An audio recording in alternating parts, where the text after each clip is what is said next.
So.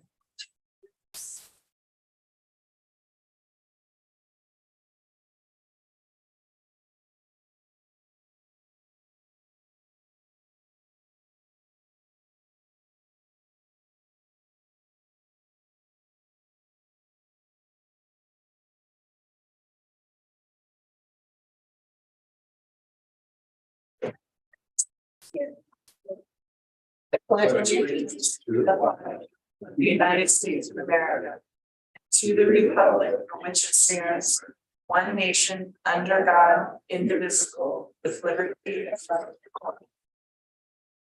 It's right on the agenda, it's the roll call. Will you please, Dale? Here. Here. Council. Here. Here. Here. Sparkle. Here. Weber. Here. Okay, so we can continue. First item on the agenda is the approval of the agenda. I would ask, how many people are here for the GoCo grant? Well, then I would suggest that we move the GoCo grant up on our agenda. I don't know, right after recognition of community and guests. How does the board feel? Yeah. So. Discussion. All in favor? Aye. Opposed? All right. So that is going to be the fifth item on the agenda. All right, I make a motion to approve the agenda as amended. we just did that. No, we approve the amendment. Oh, I'm sorry, Rick. All right. All in favor? Oh, in a second. Okay, all in favor? Aye. All right. All right, next up is announcements. I do have one announcement. It turns out we did receive the Colorado Brand Grant in the amount of $17,000. So information for the GoCo people, that $17,000 is going to rehab the town bath, the bathrooms, not only in Town Park, but also Apple Valley Park. So it's to upgrade the lighting and insulation and put in water fountains and a bunch of stuff. So it's good news all the way around. Does anyone else have an announcement? All right, seeing none. Next is recognition of community and guests. You will welcome everyone. We welcome your comments and suggestions. If you are welcome to address the board on anything that is not on the agenda. Who would, you will have 3 minutes. Who would like to address the board on something that is not on the agenda? All right. Tom Backus, I live in 51 Pan American. I'm gonna try to come to your meetings from now on. Not that I want to get involved at all, but I just think I need to start paying attention. The one thing I learned from my last meeting is I have a hard time understanding you sitting back there. I think in the past, when I used to come to meetings a couple of years ago, there were microphones around and I was able to hear better.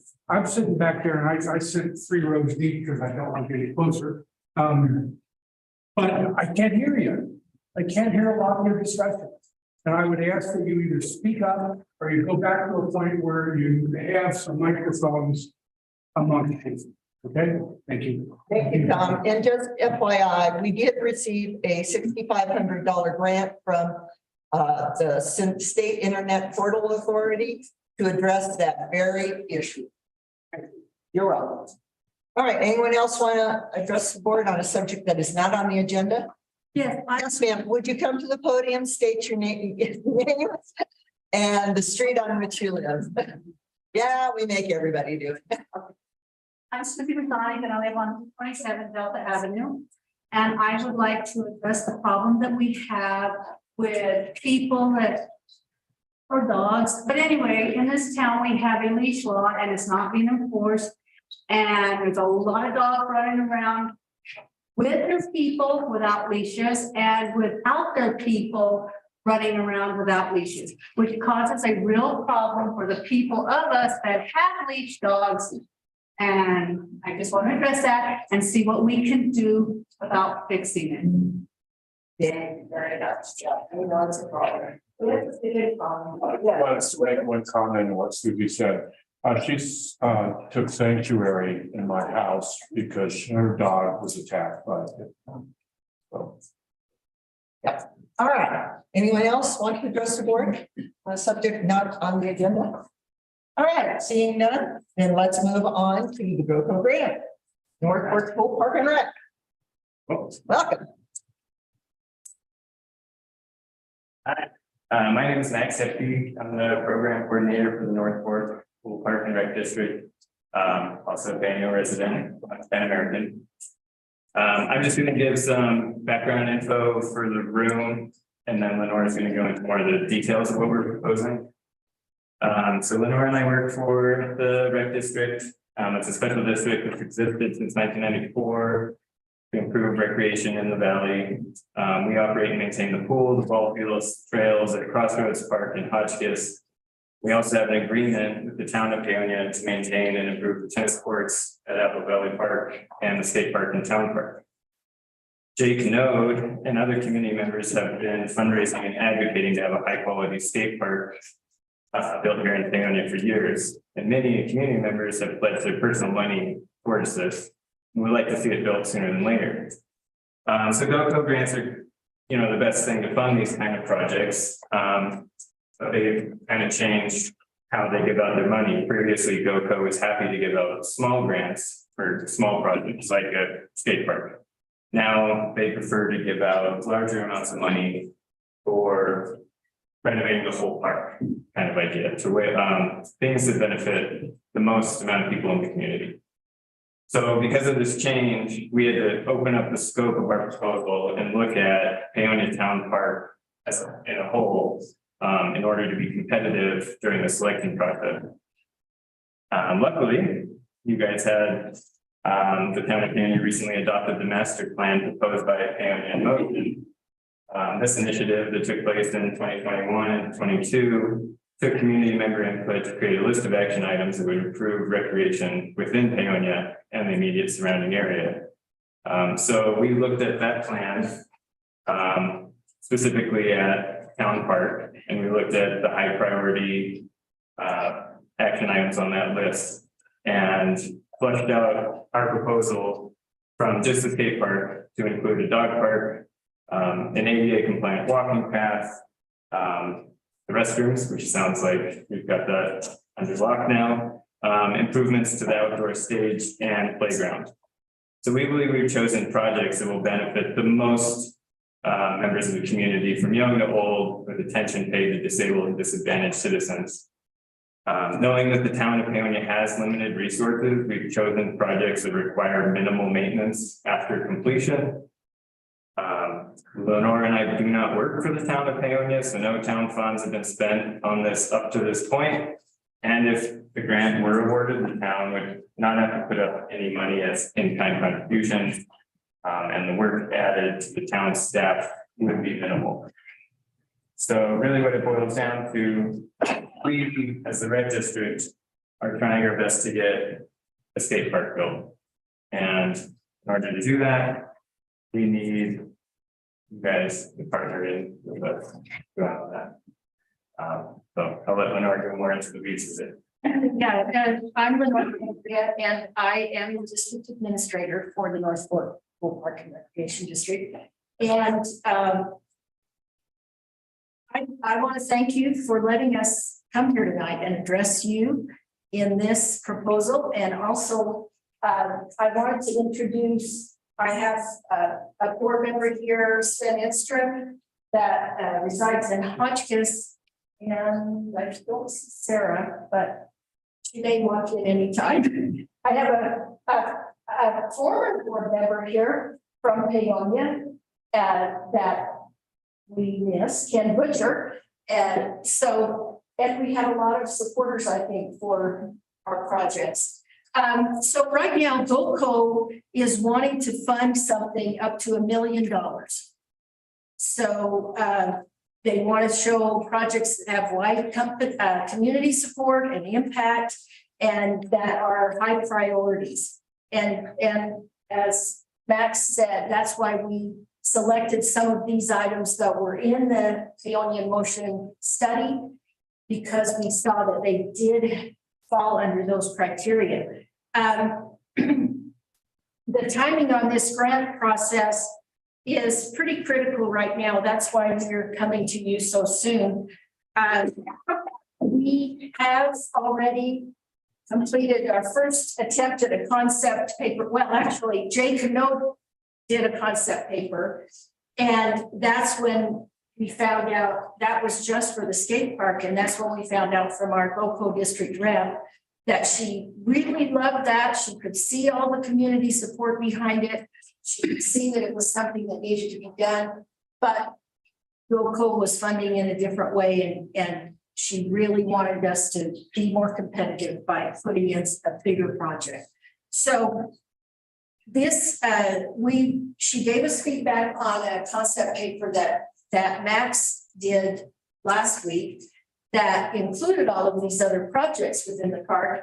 And now we're ready to revise that and put that in again. Now, once that goes in, they will make a decision by February 17th on whether they will have us do the next part of this application, which is a more formal application for the funds.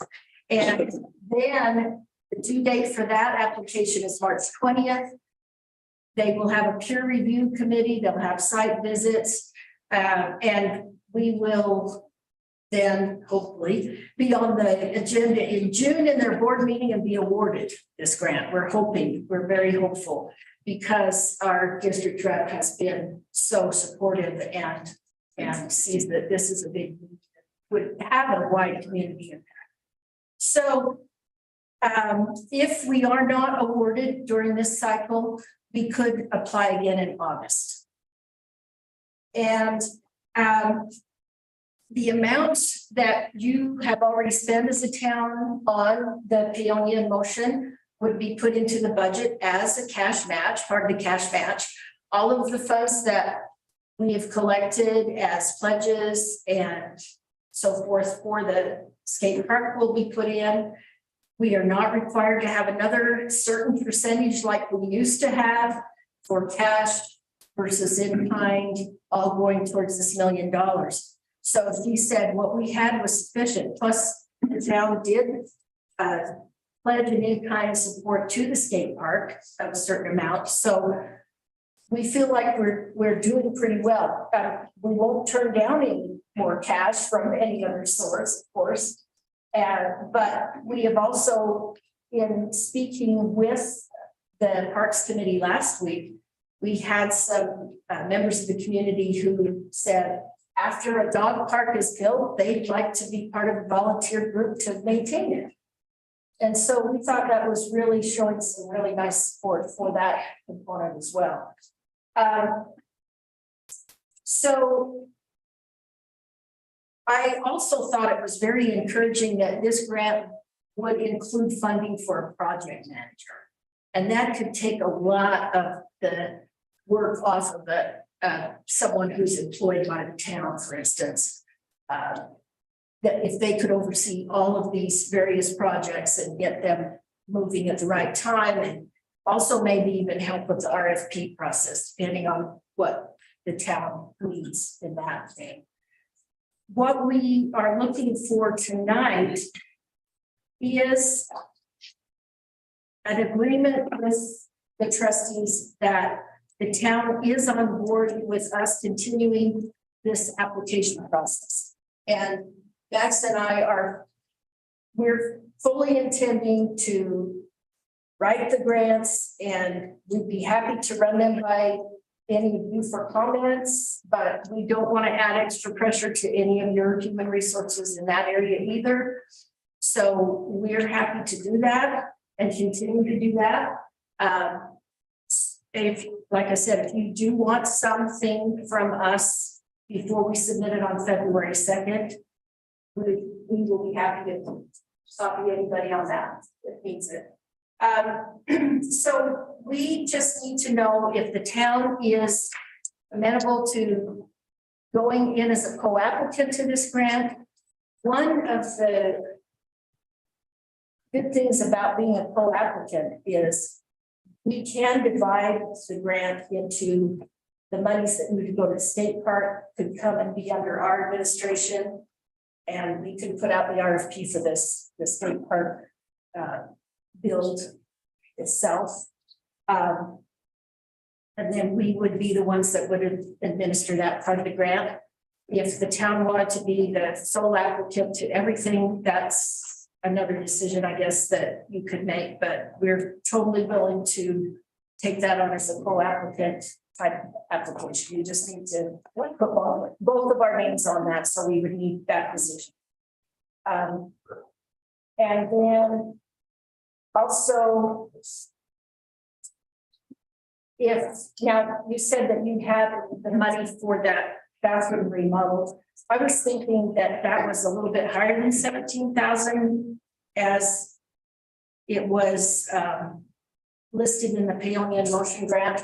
So we could still ask for remainder in this if you needed it. So we would just need to work in cooperation with you all, because I do need to put in a budget on that February 2nd grant, and that can be somewhat of a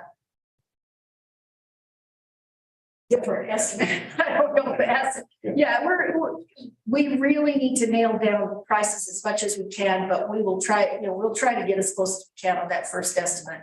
But definitely by the time that we put in the real application to them, we need to really pin down all of those estimates better. And I'm guessing that when the Paonia Motion study came about, those estimates for costs have gone up, because we all know materials have gone up. So we will do our best in estimating those, but we appreciate any help that you all can give us. One of the other options in here was a standalone restroom that just comes in and gets put in place. So depending on what we do with the estimate on the other components, and then knowing you have that grant, we can adjust our budget in any way we need to. So that's our timeline, and that's why we're coming to you right now, is because we really need to know this decision so we can apply by February 2nd. All right, questions for the board? From the board? Yes, please. I'm just curious about the parameters that you need to be following in this grant.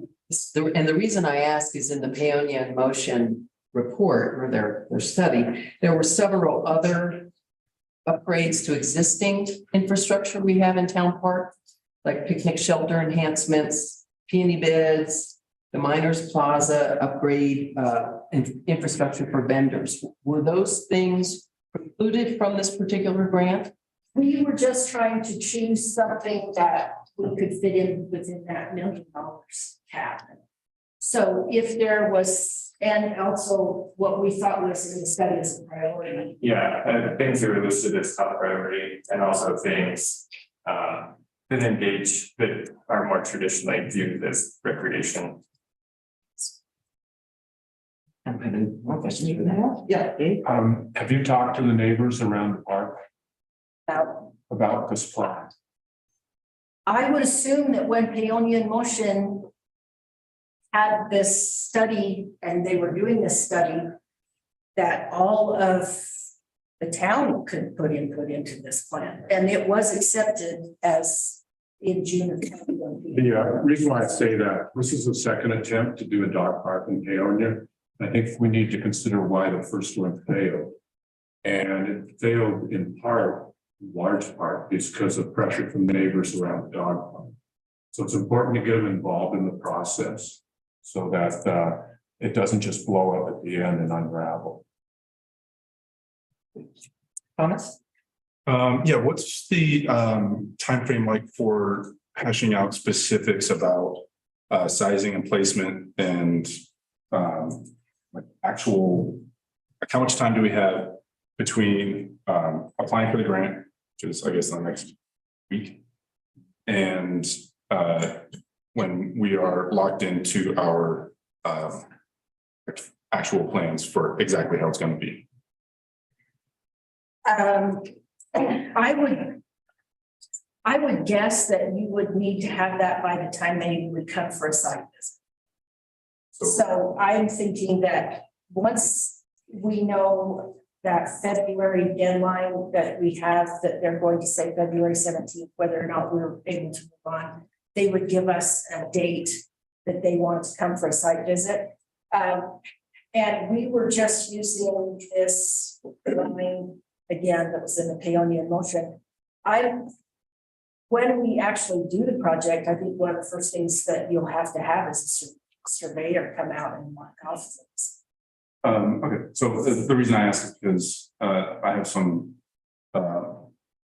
based on my understanding of the size of other parks around Lake Montrose is the perfect example.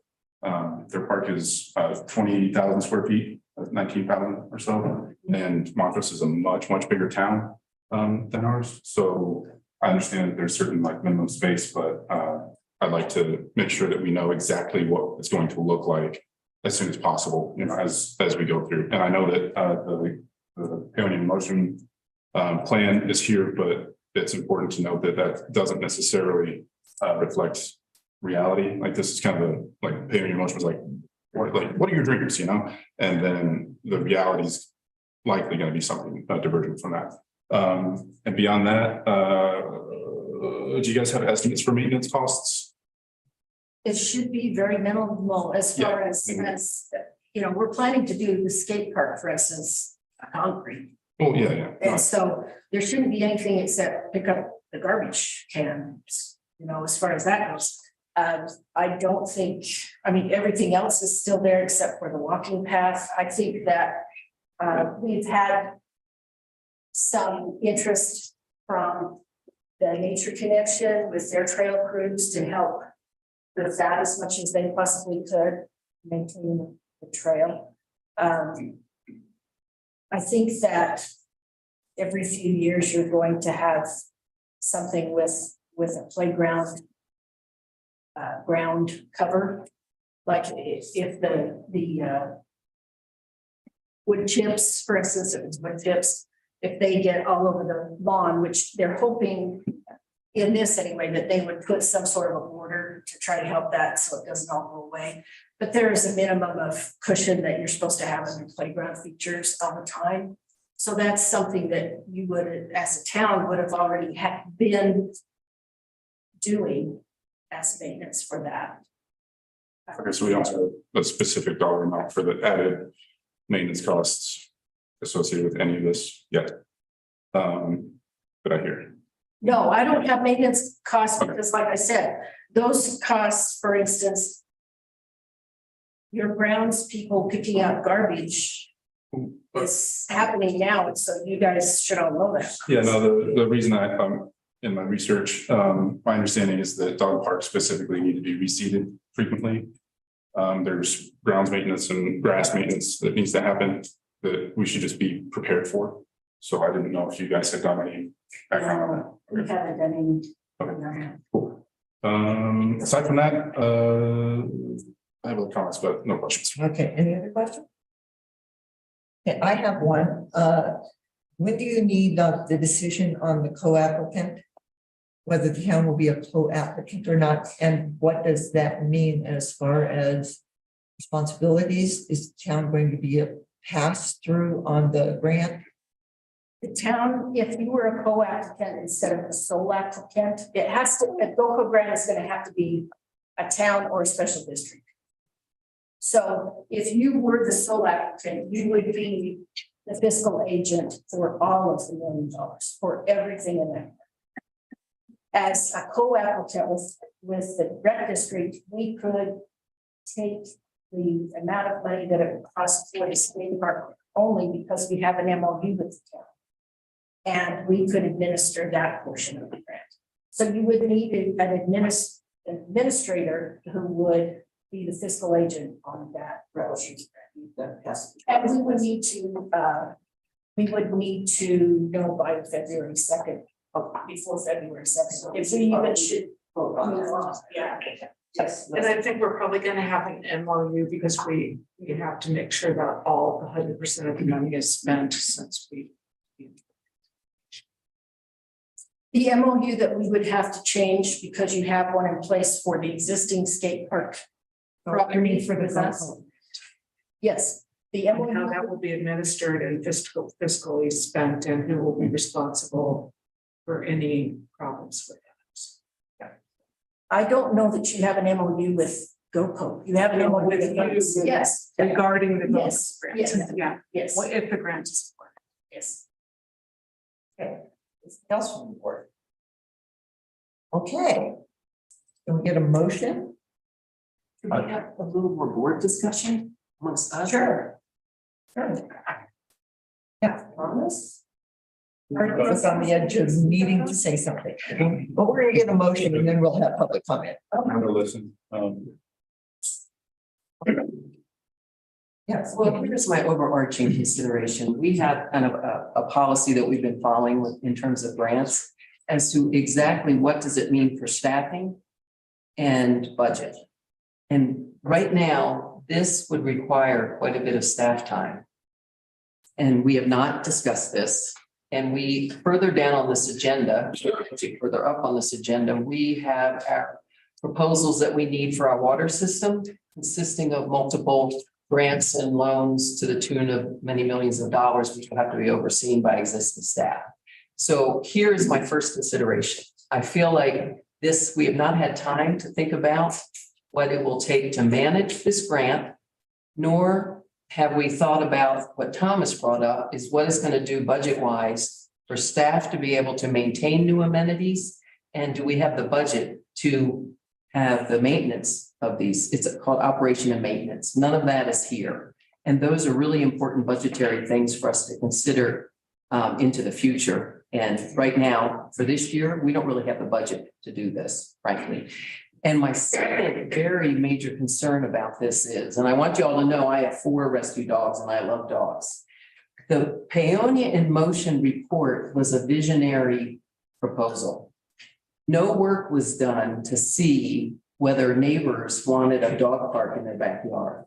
There's none of that has been done as part of Paonia in Motion, and I had envisioned we would be doing that in pieces. So there's not been the necessary steps for the neighbors to talk about a dog park in their backyard or town park having that much devoted to a dog park. My experience with dog parks is that you want them away from neighborhoods. You do not want them near single family dwellings. And I think it's a very important thing to think about that we have people that have not weighed in on this because we have not held a specific public discussion of a dog park. It's simply a vision. And in the absence of doing that, I personally can't support having a dog park in this grant because there's just too many unknowns. And we got 2 letters against the dog park from neighbors. So that's really important. I know you all want a dog park, but there are many unintended consequences with a dog park. And there are people that live their backyards are going to butt up against where it was in the map. So I think that's a really important thing to think about. And we would be the reporting and fiscal agent for this grant. We only have 1 person on staff that would probably do that, and I don't know that she would have time. The reason I asked the question of the 2 representatives here is it would be much easier for us to assimilate improvements to our existing infrastructure in town park, like those 2 shelters. That would not create something new to be taken care of and new staff.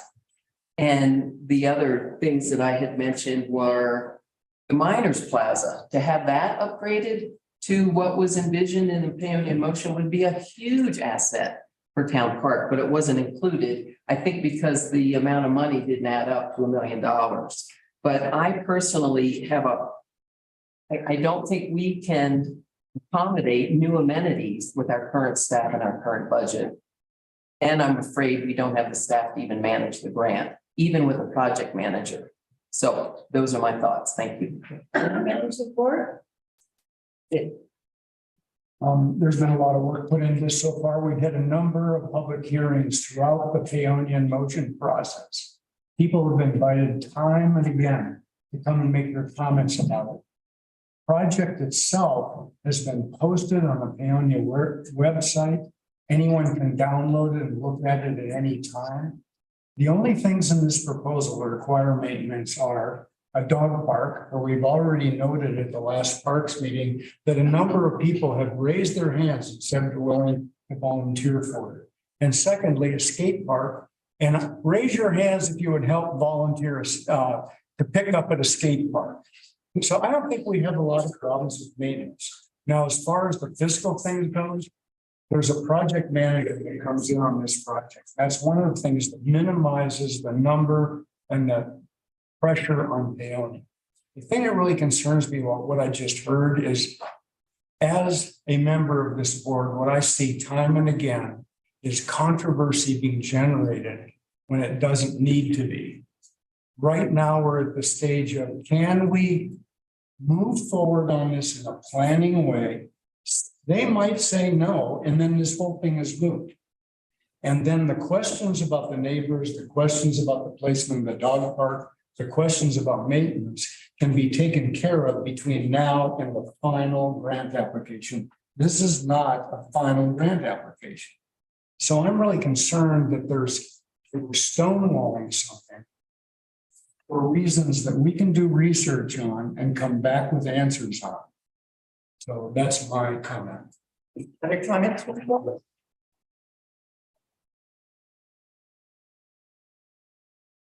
You don't want public outbursts or applause and everything. And I know you're excited about this, but please keep it down. Thank you. Yeah. One of the things that I see here is we're putting up theoretical situations, and we're stopping progress on this grant. And this grant is very important for the park. We haven't done any real maintenance or improvements on the park for many years. The last real thing was the Miners Park in the corner. And that was done several years ago, quite a few years ago, as a matter of fact. This is a chance for us to make the park the jewel of Paonia, which it is. And I propose that if there's a problem with the dog park, we shut it down. It's only a fence. We're not spending a tremendous amount of money other than we're buying some waste containers and we're putting up a fence around that area. And if it becomes a problem, it could be shut down, or we could make it so that the hours are from 8 to 5. If there's noise, we can deal with this. It's not, I'm really disappointed at the amount of NIMBYism I'm hearing about this. And that's what it really is. Nobody wants it in their backyard. Well, guess what? We don't have a lot of yards here. We don't have a lot of space to put things. So let's just, I'm of the mind to at least approve this at this point. And if there's enough difficulty with the dog park, we can pull it out or we can shut it down when the time comes. Yes. With respect to what Rick said, were you on when we did the dog park before? No. You are. So I was on the council at that time, and in order to try to get the project to go through, what we said was that, and had a motion that if there was a dog fight, a dog attack, person being bit, dog being bit, we'd shut down the park at that, and then it would come to the board, and the board would review the situation, and we either reopen the park after a certain amount of time or change what we're going to have to do to deal with it. On another side, do we need a rider on our CIRSA insurance to cover the park, or are we covered naturally? We do. With a skate park. And the skate park too. Yeah, because that's why. State park. So it just will be the dog park, we'd have to do an insurance rider on. Okay. All right. Anything else from the board? Yes. Yeah. So I want to make sure that we're all talking about the same thing, because this is not necessarily a grant just for a dog park. If you look at page 29 of our packet, what we have is an outline of the cost, expected costs, and the projects. So we have a project manager, we have a boundary layout, and those things I suppose are going to be incorporated regardless of what we do. Those are $60,000 to $100,000 and $3,000 respectively. The next is the skateboard park, which I think is pretty well established. We all have a really good idea of what's been done. There's been a lot of public input, a lot of meetings, a lot of work's been done on that. And I feel like it's a very mature project at this time. So I'm totally in support of the skateboard park and all the associated work that has to happen with that being funded through this grant. The dog park, in general, I'm in favor of having a dog park in town. I don't know if that's the right place or the right size for it, but I do think that dogs deserve to have a better life, and that will help them. It's honestly, like, socialization and exercise are really good for dogs in general, And people. and people, yeah, and like, I understand that, you know, we can improve our lives very clearly by having a space dedicated to that. And it would help off these dogs at the river park and, you know, get people out to see each other, as long as it's well taken care of. So in general, I think that I'm in favor of that. Playground improvements are great. I know that was, there were some safety concerns with the asset, research that we did. Stage improvements I hear are necessary. I haven't seen myself exactly. Walking path, I really like how it's, not concrete. I think that one of the, critical, like, one thing that I've been going to take a very hard line on is pouring concrete in our parks. I think that having parks full of concrete pads is a terrible mistake that's very hard to rectify. And that includes paths and walkways. And every time that we tear up grass or trees from a park, I feel like it's a step backwards. So the walking paths, I'm happy to see that we're using proper pines rather than concrete there. The restroom building improvements, I also think that if we can get those restrooms to be four-season restrooms, then that can be a great help and like a really good thing just in general for the park itself. But the last item, the new unisex restroom, is $160,000, which is, well, whatever, like 16% of this grant. And we already have restrooms in the park, like 200 feet away from where this proposed restroom is. So I cannot possibly support adding another restroom to our park. And I understand that people want something closer to the playground so that little kids can make it to the restroom faster. But most parks don't have restrooms at all. Most public parks, playgrounds don't come with restrooms. So I don't see how spending $160,000 on a second building for restrooms is going to be helpful. Therefore, does anybody have anything to add? Yes, I do. How about this? I move that we approve the grant with the exception of the new unisex restroom. For a total of, it would be $709,000, 500 cents. We have a second.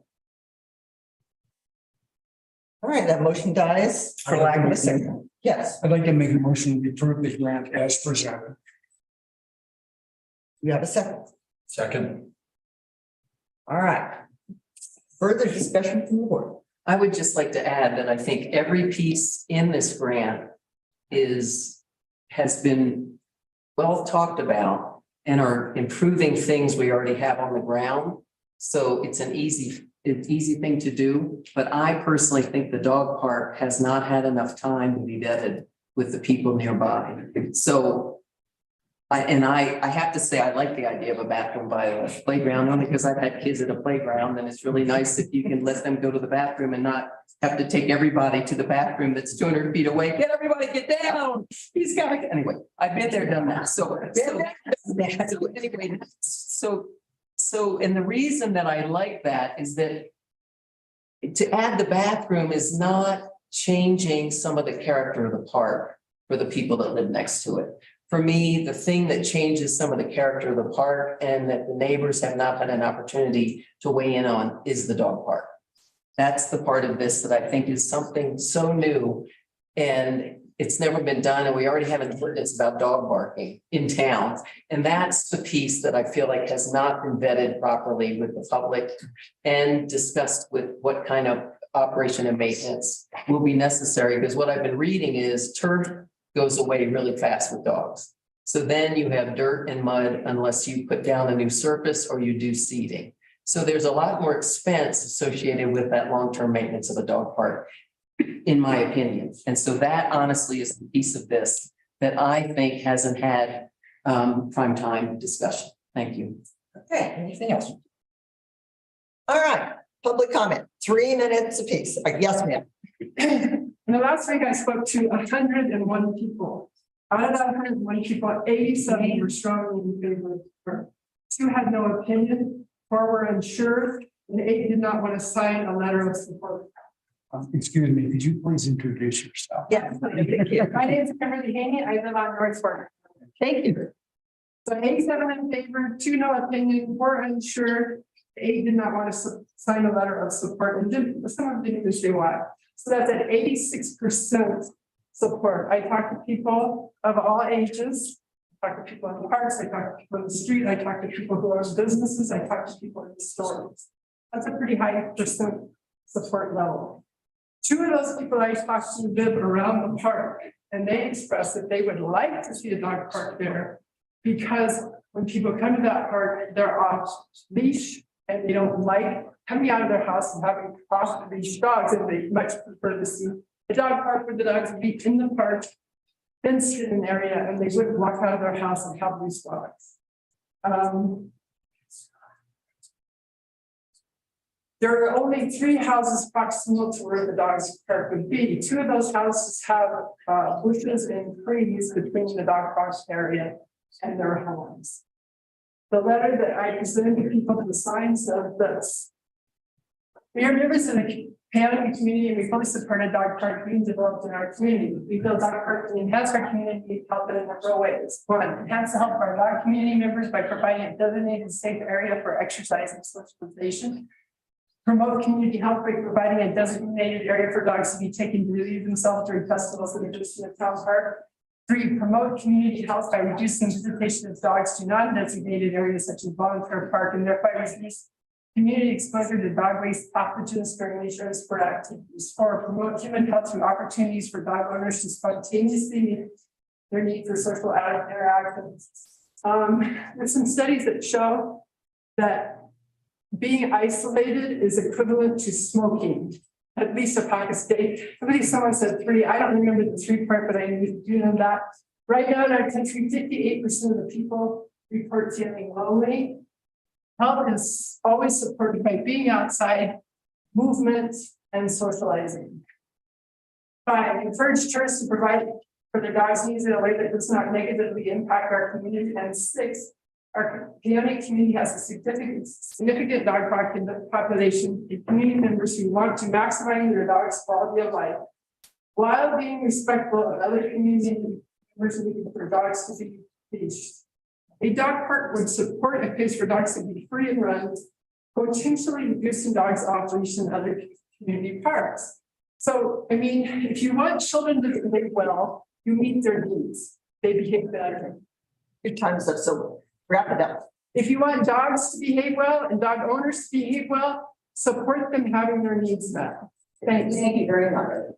All right. Yes, sir, in the brown shirt. Say your name and the street on which you live. Okay, my name is Emmett Smith and I live on 40200 Sunridge Court.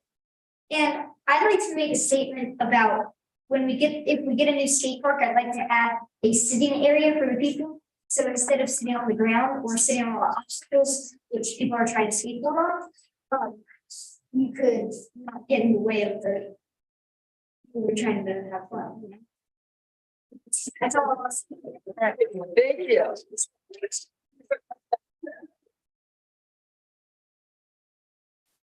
My name is Zayden. I live on Lamborn Mesa Road. And if the dog park doesn't get approved, do we still get the skate park? All right, thank you. Address the board. Yeah. All right, please raise your hand and I'll call on you. Ian Oster at 324 Orchard. I'm one of the people in the community that stood up here and supported the Paonia in Motion process. At the end of that process, we asked, how do we move some of this forward from a vision to action? And what the consultant said is the best way to go about this is have community members and local organizations bring forward proposals with grants. And then the town needs to support that grant process. If you don't do that, I'm gonna be pretty disappointed that we've been through a very long process to get a vision that we can all stand behind. And now, when it's time for action, I want to see you guys supporting that action. Thank you. Hi, I'm Sarah Jarrett. I live at 202 Clark Avenue. And have lived there for 29 years, so been in this town for quite some time. And I just wanted to acknowledge the amount of work that has gone into this proposal, and I guess I'd like to present it as a gift to you all. I mean, people outside of your town have created an opportunity for $1 million towards recreation, and it is set and ready to go. And if you turn that down, I would just be like stunned, because the work is done. There is a project manager involved. There is a partner organization. I forgot to say, I'm also the president of the Northport Pool Park and Recreation District. And so I'd like to acknowledge Lenore and Max and the work that they put in for this proposal. I would like to acknowledge Jay Knob for the years of work that he has put into this moment tonight.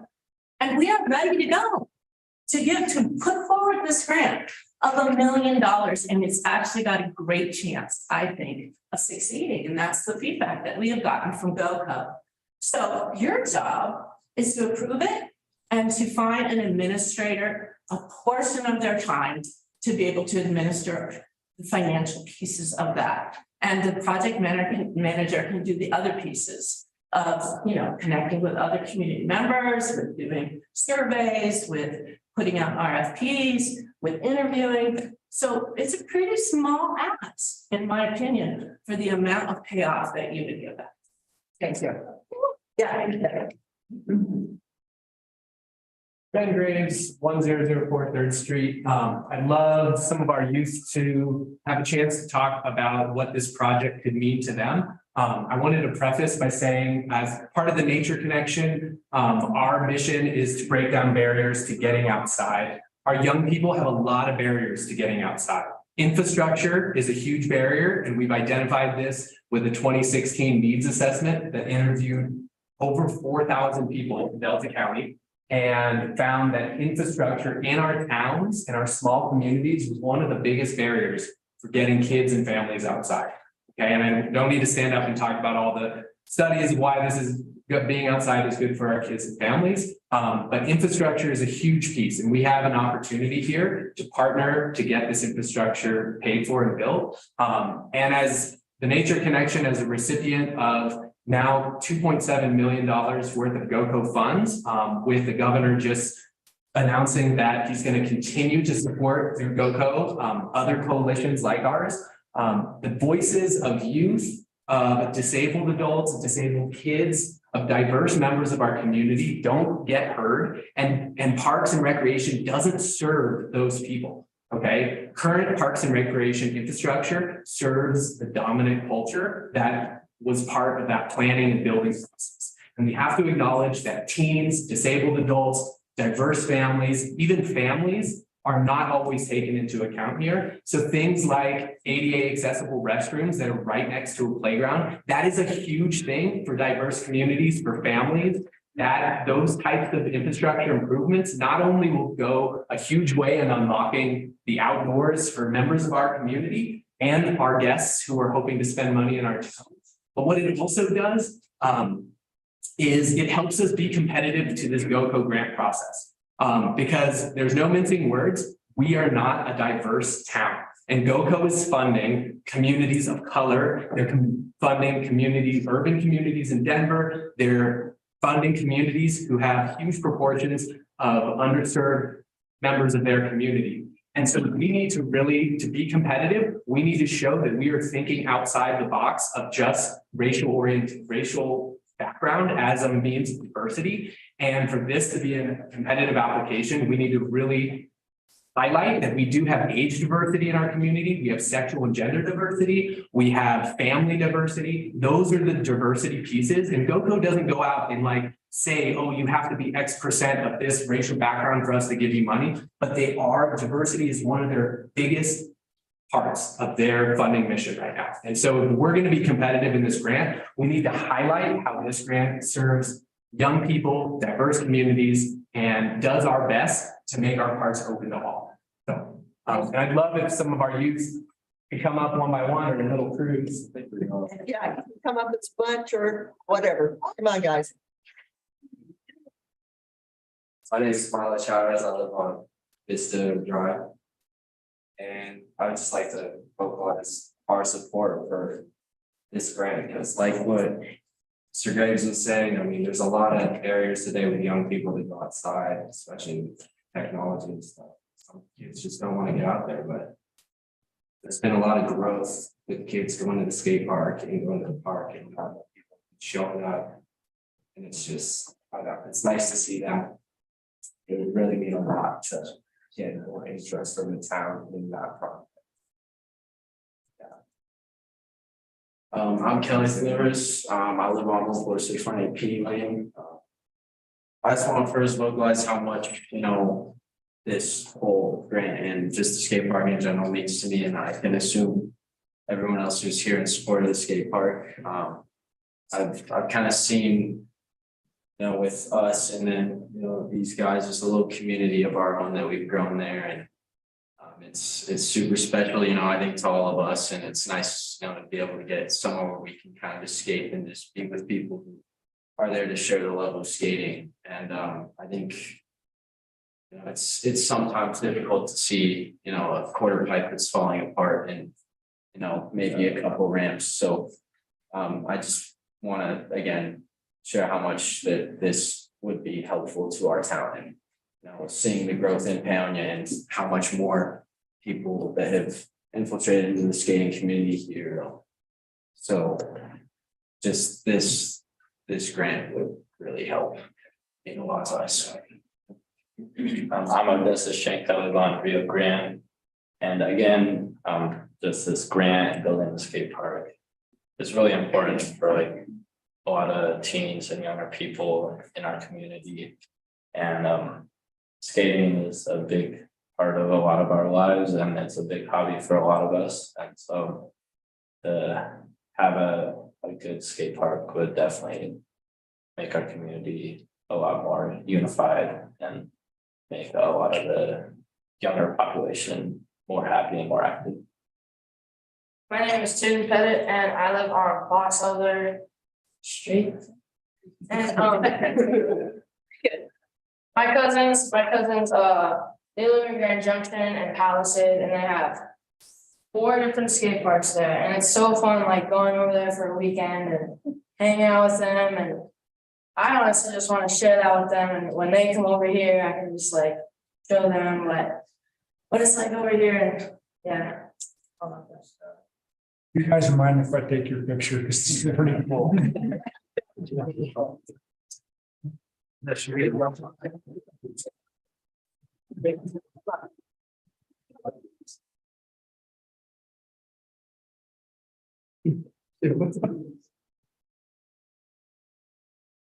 Okay, say skate park on 1, 2, 3. Thanks.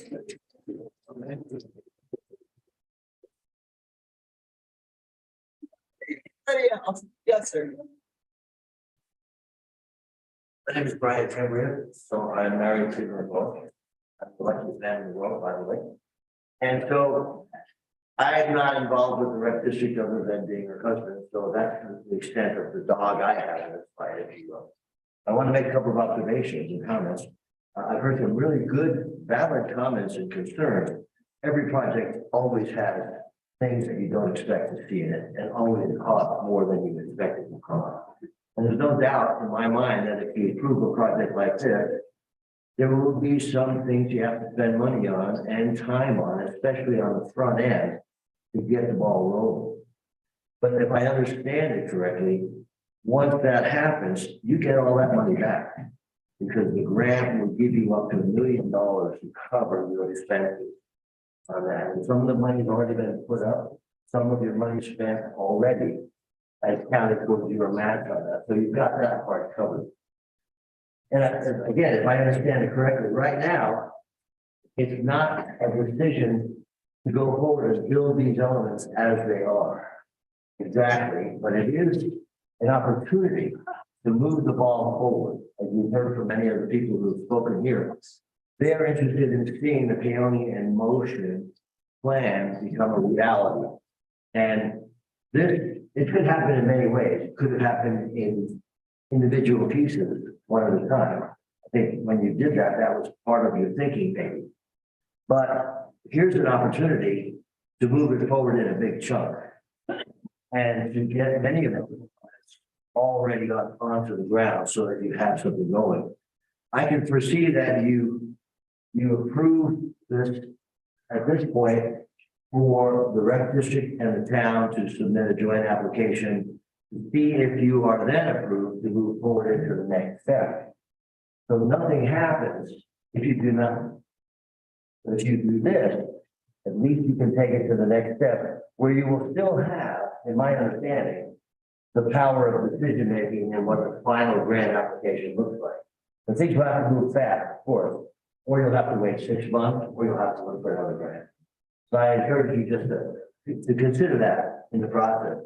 Valid comments about the dog park. I can understand a neighbor may not be crazy about having a dog park right next door. And I think, other elements that I've heard sound really good. One thing that wasn't talked much about was the improvements to the stage, which can really help to improve the experience of the park. And GoCo is willing to put some money up if you can bring them a package that will provide a great amount of improvement and amenities for the largest number of people in your town. So I encourage you to give this a serious thought. Thank you. Thank you. Anyone else? Yeah. My name is Johnny Hunt and I live up north. I'm not sure if we have a consolidated list of the increases that are gonna come up with these improvements. Such as if you add a bathroom, you got like electricity, maintenance, that sort of thing. Got to, if you do the dog park, that sounds kind of crazy with replacing the turf. So, and I don't know, given all this, we need another maintenance person. Is there a spot where all this is looked at as far as ongoing expenses? And I guess you have to build in, I mean, I'm not an expert, I guess you have to build in increases in costs, so you have to take that out a few years anyway. So, I mean, I think we should know what we're getting into. I'm in favor of it, I think it sounds outrageous, but we should know. Thank you. Anyone else? Yeah. Hi, I'm Linda Hanson and I live 43018 in Southern Creek Road. I'm an out of towner, nobody cares what I think. Everything nobody's really talked about, and I'm gonna just, this is the Great Coalition speaking. I'm for all of it, but the walking path that's gonna come through too, which nobody's addressed, is super important, especially the senior citizens. We need to be getting out and walking. And the lax sidewalks in this town, I'm not gonna complain, you know, they suck. There people are walking in the street, it's icy. You know, anytime we can put in anything that gets people on their feet and walking during the day, I fully support it. Thank you. Thank you. Anyone else? We have another person. Their shape. Wondering if at the skate park we are gonna have people that will, because the light bulbs will go, because I was wondering if we would have lights at the skate park. Because at our skate park right now, we have a light, but there's a bird's nest. If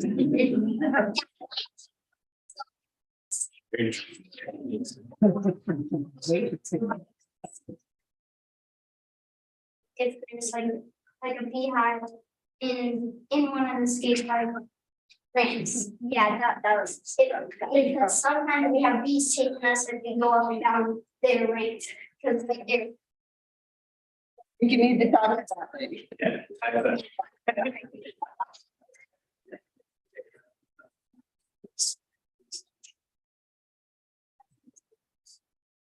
I think Carter Pickin Road, I just want to say that, just to speak as someone who was formerly of the Conservation Center, who owns the River Park and deals with dogs all the time, that it's really important that we find someplace to do a place where dogs can get out and run, wherever it ends up being or wherever this process goes. But I can say, that if our wildlife manager was here, he would talk to all of us about how, dogs off leash are the number one risk to wildlife, especially deer, especially this time of year. And so I think it sounds like there's ways to move forward and all that and figure out all the issues that go with all of that. I also want to say that speaking of the River Park, that whole project was put together with a number of different grants. Many of them were GOCO grants. And the Conservation Center put those grant applications together, but every time had to come to this town council and ask for support because Conservation Center is an NGO and not a municipality, right? That's how GOCO operates. So there's a lot of precedence to working with the town and getting successful GOCO funds established for a community asset like the River Park. And as far as maintenance goes, what has been successful there has been a Friends of the River Park group that maintains that place. I don't have any doubt that the community, as we know, is going to stand up and do some of these maintenance tasks.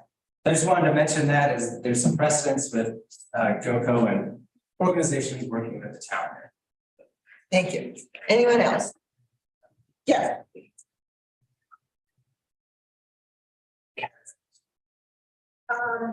I'm Kaz. I live on Rainbow Mesa Road 423, and I was wondering why would we put at the skate park if we did have a skate park? I'm sorry. Why would we put the skate park at the River Park?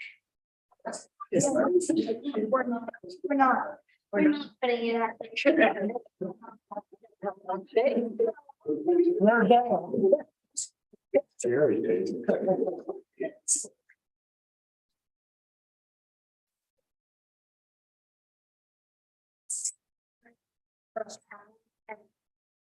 So yeah, things that would pick up after and would just make it a good skate park. If we get out the skate park somewhere. Thank you. My name is James Wares and I live on Minnesota Avenue.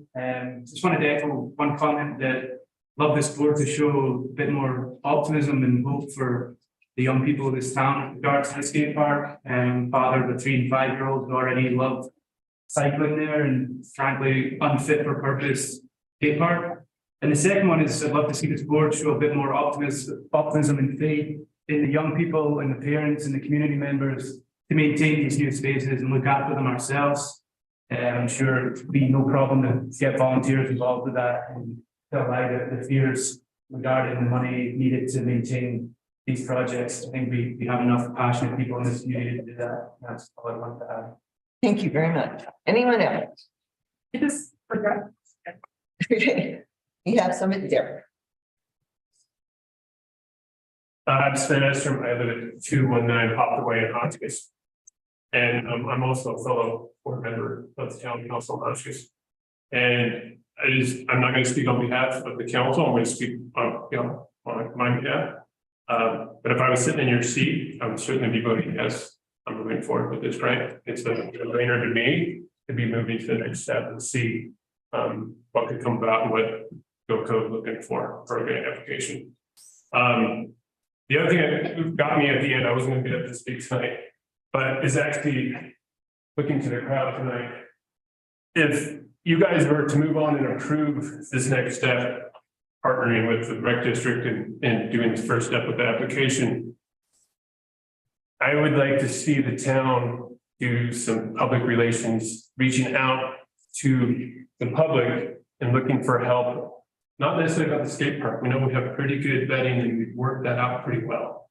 Although I've heard about some bird's nests, et cetera, that we could work out. But definitely have, I hear your concerns about the dog park. As they got up to talk about the path. I think it's important to get the community more involved, get some comment in on that and to shape what could happen with this, because it is not set in concrete. And not to say a bad word to you. But, you know, joking aside, there's some flexibility with what can happen here. You know, whether that has to do with stage improvements, shelter improvements, what the dog park looks like, where it's at exactly. Getting the community involved with all this, I think would be a really good move. And you could get good buy-in from everybody, and give it the opportunity to do that. I know there's been some of that already happening. But I think a lot of that can go a long ways when it comes to the leadership. Yeah, that's all I have to say. Thank you. Yes, Suzanne.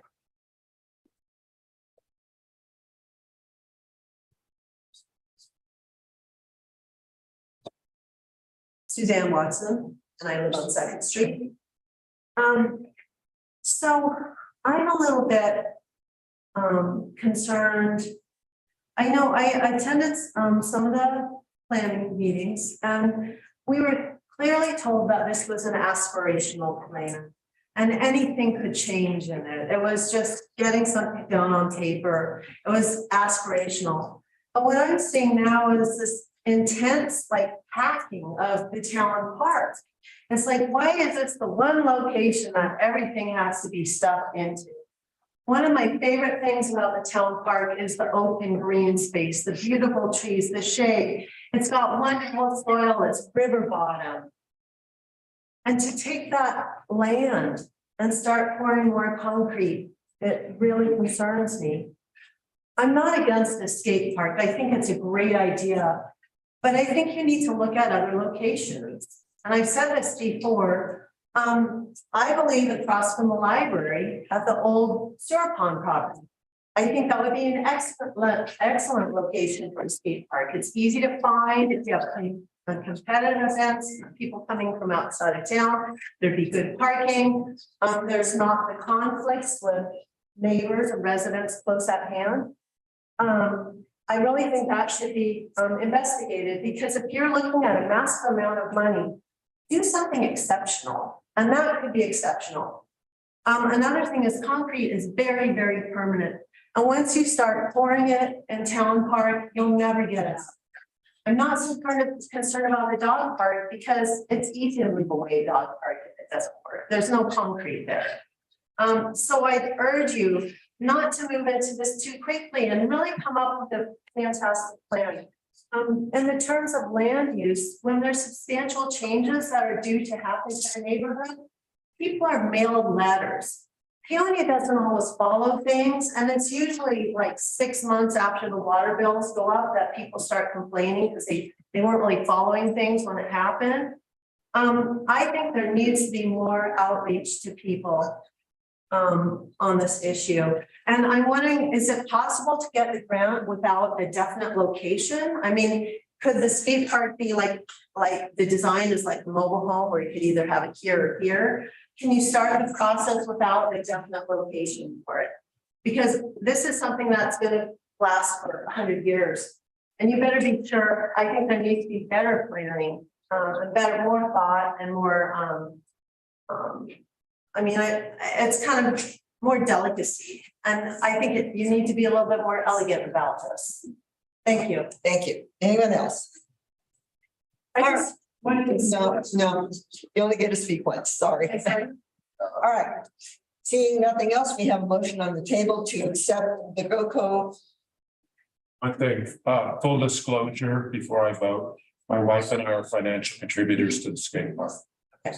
All right, so we have a motion on the table to accept the pool park and recreation GOCO grant request as submitted. All in favor? Opposed? Nay. All right, that motion passes.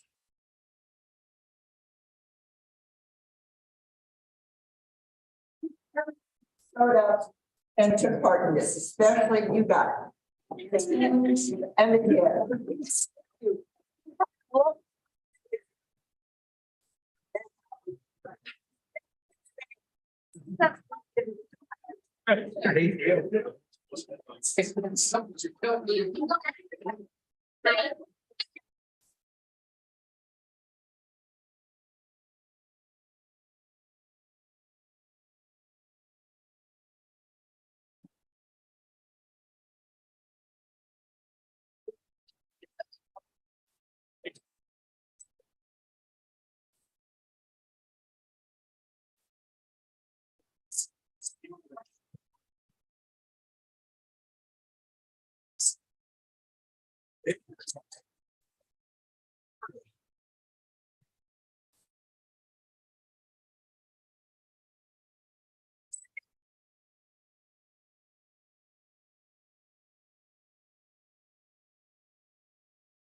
Six. Oh, yeah. If nobody's getting.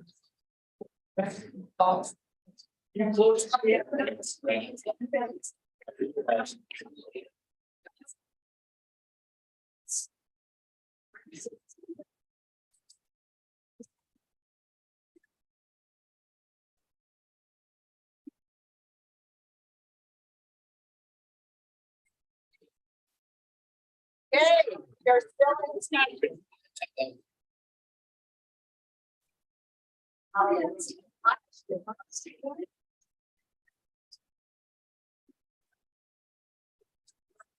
There are two motions I make.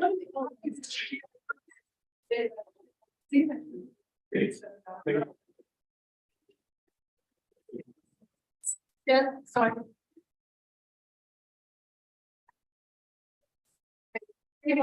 Last one. Yes, I did. Kimberly, Dave, we're still in session. Thank you. Thank you. All right, so the first motion I would like to make, because I knew this vote would pass. But I feel like with all of the discussion about this and my concern about operation and maintenance, I'd like to make a motion that upon the decision on February 17th from GOCO, if my motion is, if there is a positive response on February 17th, that there be that the staff be instructed to estimate time and operation and maintenance costs for the next 5 years for these amenities, if instructed. So I'd like to Second, thank you. Discussion from the board. So if I'm understanding right, you just, before we move further with the second process, you'd like to have a clear vision. Next 5 year maintenance costs. Yes. Discussion from the board? Yes, Dave? Leslie, when Sam gets moved up to the town clerk, assuming we pass that, are we going to replace her position of financial assistant with someone else? Because that's, the load's going to be on finance. You know how city. They do. Right. Yeah. And I think you do have to look at the maintenance. I have a question. Will you own the space for the skate park? So I don't understand how someone else can insure it. It has to be insured. It's a lease.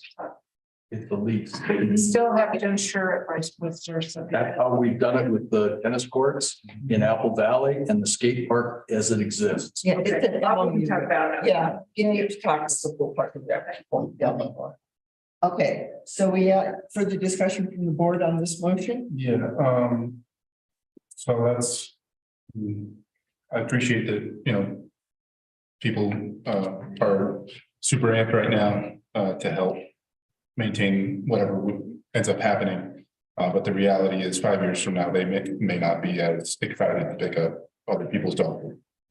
And we see the lawn for us and scrap up graffiti off the skate park and do all the things that's going to have to happen. So I think it's prudent at least to have an estimate of what additional maintenance costs might be. In addition to that, we will have to have finalized plans here maybe within 3 to 5 weeks. Yeah. 17th is when they tell us to move ahead.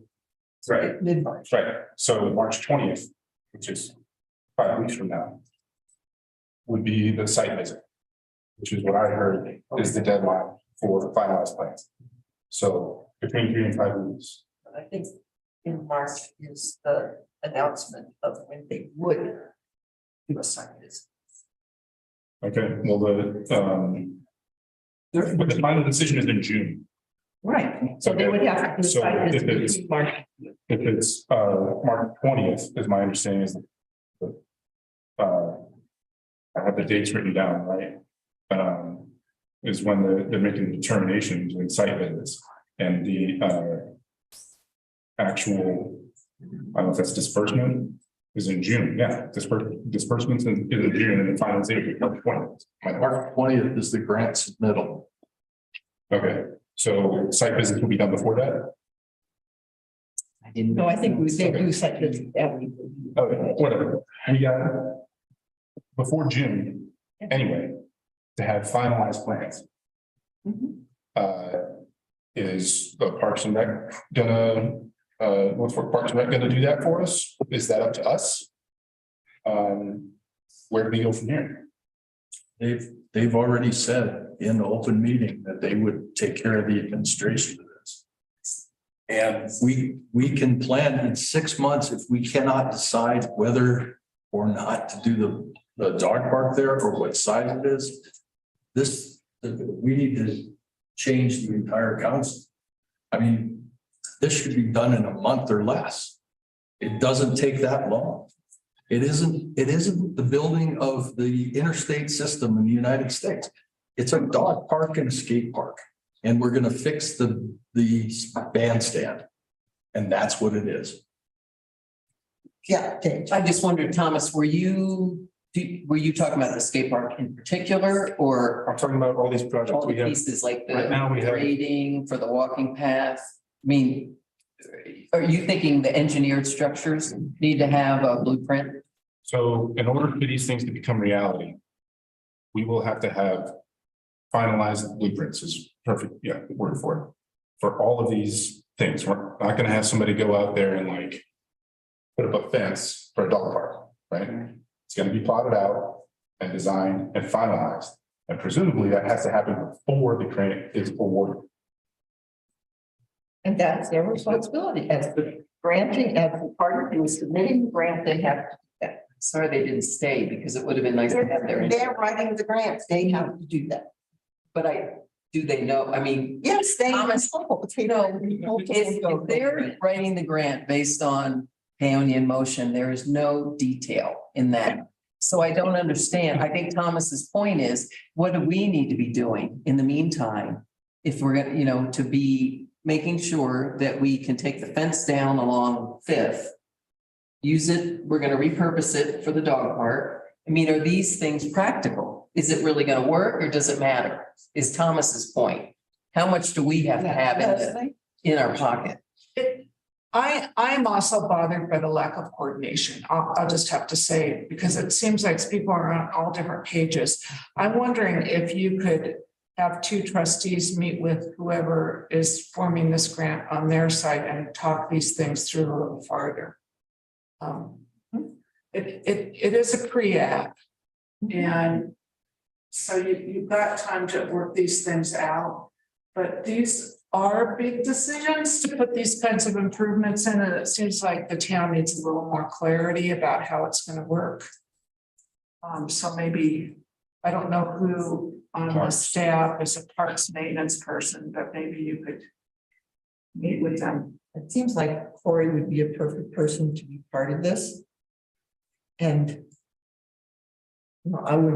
I'd volunteer my time to sit down and go step by step and look at the application. But, part one is the 17th of February. If they don't make it past the 17th of February, it's all. But it'd be good to open up a dialogue, because there will be other deadlines. I think there's 3 in the year. Right. And generally with GoCo, if you don't get it the first time, you keep applying. Right.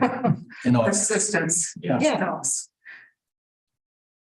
Mary, should this just be referred to parks and have them coordinate with the North Park Pool and Rec?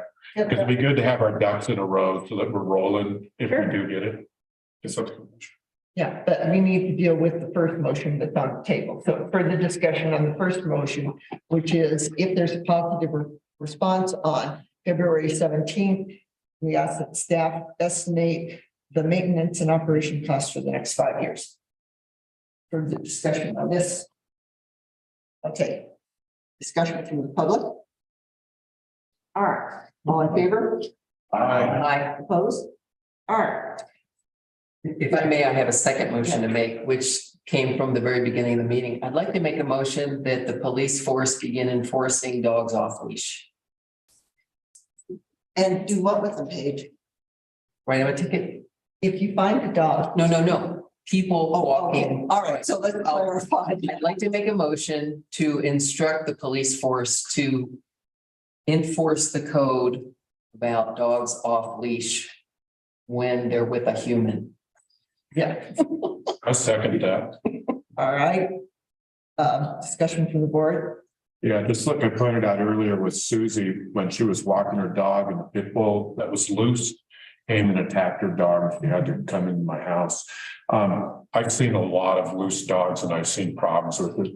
We go through this where the police force will start enforcing it for a while and then they'll go lax. And another thing is that I think we should start enforcing dog registration. Last year, according to dog registration, we only had 20 dogs in town. I have a feeling that number might be wrong. And right now there's only 4. Yeah, right now, yes. Yeah, I want to make sure, I'm pretty sure what we were given was a list of registrations for each year. So there were 4 dogs registered. Exactly. 3 dogs registered so far in 2023. Yeah, we're just started. Right, but I mean, that's not like the other dogs from previous years aren't there anymore. There's a total of like 120 dogs that have been registered so far in the past 4 years. Right? Yeah, how long is the registration good for? It's a year, right? Yeah, 1 year, yeah. Get it in January to renew each year. Yeah. But those are the same, like I renew my dogs every year, so I haven't this year yet. But so those are repeat dogs, not new dogs. Exactly. Okay. So the vast majority of dogs. Yeah, that's right. So Matt and I have been talking about this very issue frequently. So there's a couple of problems. I mean, I think they're willing to cite people with dogs off the leash. And the other thing, once we get this full-time person who hasn't applied yet, I think, if you know anybody that wants a job, I think maybe we could go through and then send letters to everybody who's registered in the past, reminding them that they have to register this year. And then if we don't hear from them, that's a way to get people to license. But Matt's concern is with dogs that are running loose, there's nothing he could do about them because he can't take them anywhere. Yeah. But mine is that there's an obvious person with that dog. So yeah, so Not the loose ones. I don't think he has any problem with that. I just want to let you know that Matt and I have been talking about this because he's really concerned that he knows there's a big problem. That kind of between a rock and a hard place with doing some serious work on dogs loose. And we have been working on this ever since Doc Vincent closed down. I mean, with Neil and I worked on it for a long time. And I'm meeting with Wendell Kuntz on Thursday, and I'm gonna bring it up with him again on Thursday and see if there's anything that Delta County can do in coordination with us and Hotchkiss, and maybe we can figure out something. Yeah. Maybe we could ask Wendell that they could spend some of that $27.5 million they have in reserve for a dog pound. They have it. So my motion was for those people that you have a human tied to the dog that is off leash, that that they're with a I understand, yes, there's loose dogs, but I want the people that are walking their dog off leash to be cited, to be stopped. I don't know if they have to be cited. I don't know if we have a 1 strike rule and then until you're getting cited with a violation. I don't know what the procedure is, but this is crazy. I see a lot of people with their dog off leash. Yeah, because I'll see a dog and think, is that a loose dog? Oh, no, there's a person. We need to enforce that. That would help a lot. So should I reword that motion? What this is the town council micromanaging the town again. If we mention to the town manager that we have a problem, that's good enough. We don't need to make a resolution. We don't need to make a motion on any of this. Well, we have a motion sitting on the table. Yes, Thomas. In the past, we've had issues, and I think that's probably a lot of ways comes from. There were concerns about instruction being given to staff or the town manager that wasn't board instruction, there's person instruction. So this was a couple years ago that it became a matter of course for all board instruction to be done by motion in meeting. And I know it's less efficient, but then you don't end up with well, so-and-so said this, and so-and-so said this, and things start to fall through the cracks, and there's no record of it. So it's just a matter of formality. Yes, Dave. Thomas is raising a really good point, because what we don't want is 7 council members telling people what to do individually or making suggestions during a meeting. So that's what we had in the past, Rick, that we had to deal with, is let's as a council direct staff in a motion and do it unanimously, pass a motion to do that, not have individual people telling staff what to do. Okay, well, we have a motion on the table to instruct the police force to enforce the dogs off leash law as long as there is a person with the dog. Okay, all in favor? Oh, yes, Dan? Should I have said police chief? I just would like to put your attention to your the badge funding. Animal laws are in the police ordinances. And, the people are breaking the laws, and that has to do with unattached dogs too. And I suggest that you look at the badge funding, just do something serious about the dog problem. I mean, I think if it has to do with law enforcement, it's law enforcement, right? So anyway, there's money there, and we don't have to ask the county for it. I think we can find it here with our own law enforcement. Yes, Fred.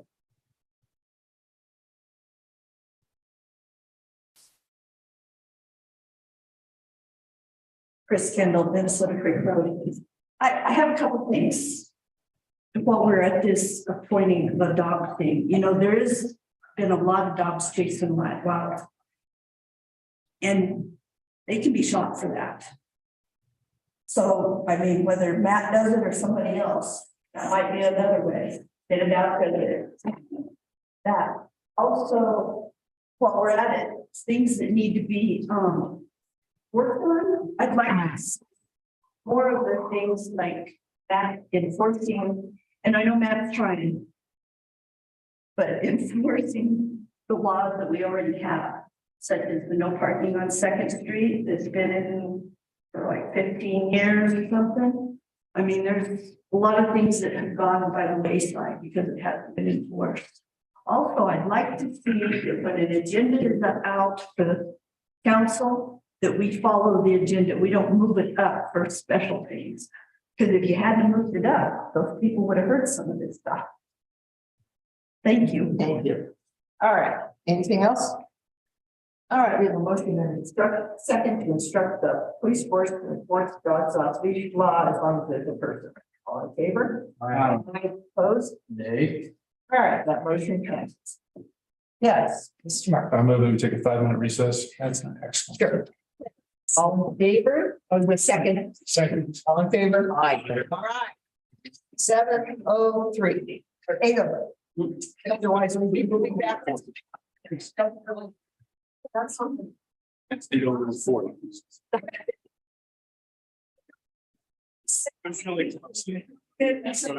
This one is zero. I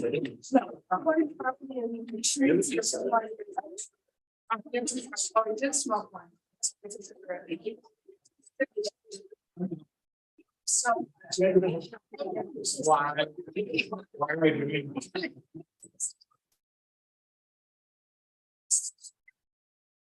Yes. Can we leave you our whole day? I'm just gonna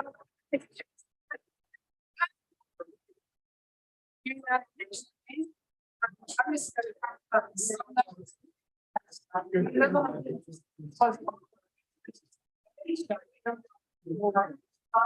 He talked about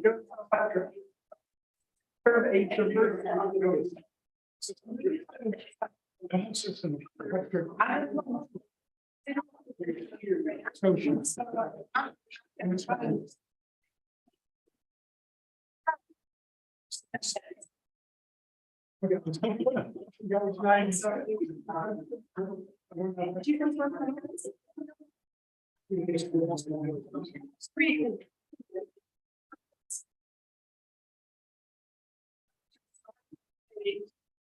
I talked about actually.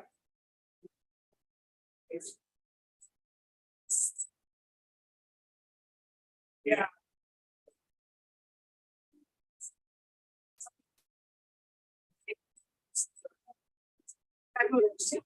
Yes. Yeah. I love the.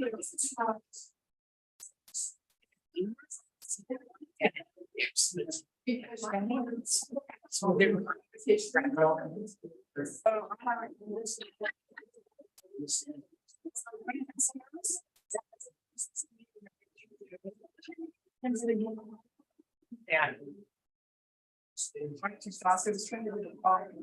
Yeah.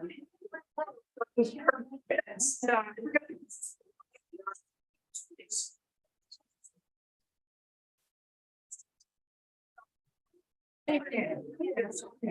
Yes.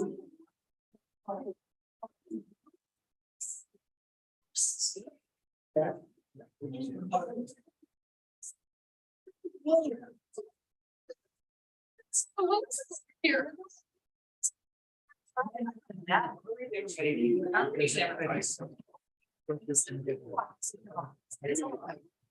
I hear those. I know. You need some company too, even though we forget you're sitting there.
I know it's gonna be a big one.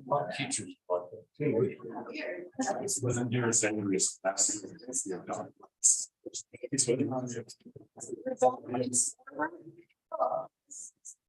All right, so.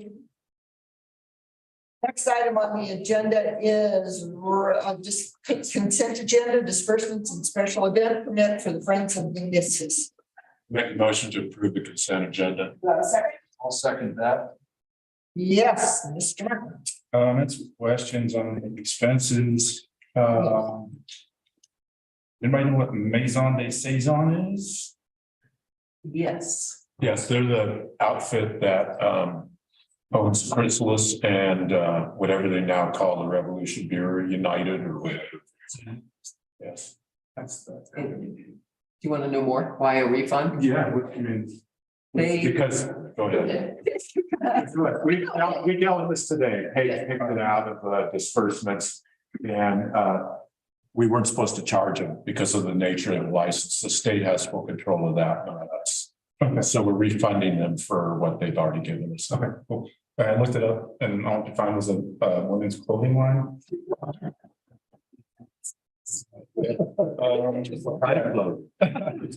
Like leggings or something like that. And aside from that, additional laptops for the PD is a big ticket. And I was under the impression that we had just bought new laptops across the board like a year or two ago. Should answer that. Oh, Cindy, Cindy. yeah.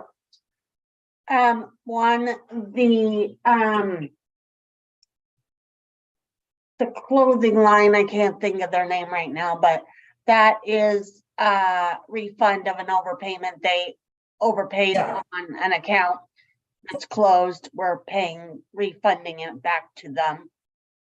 The one for the brewery, we didn't have, we can't collect that money. We have to give it back to them. And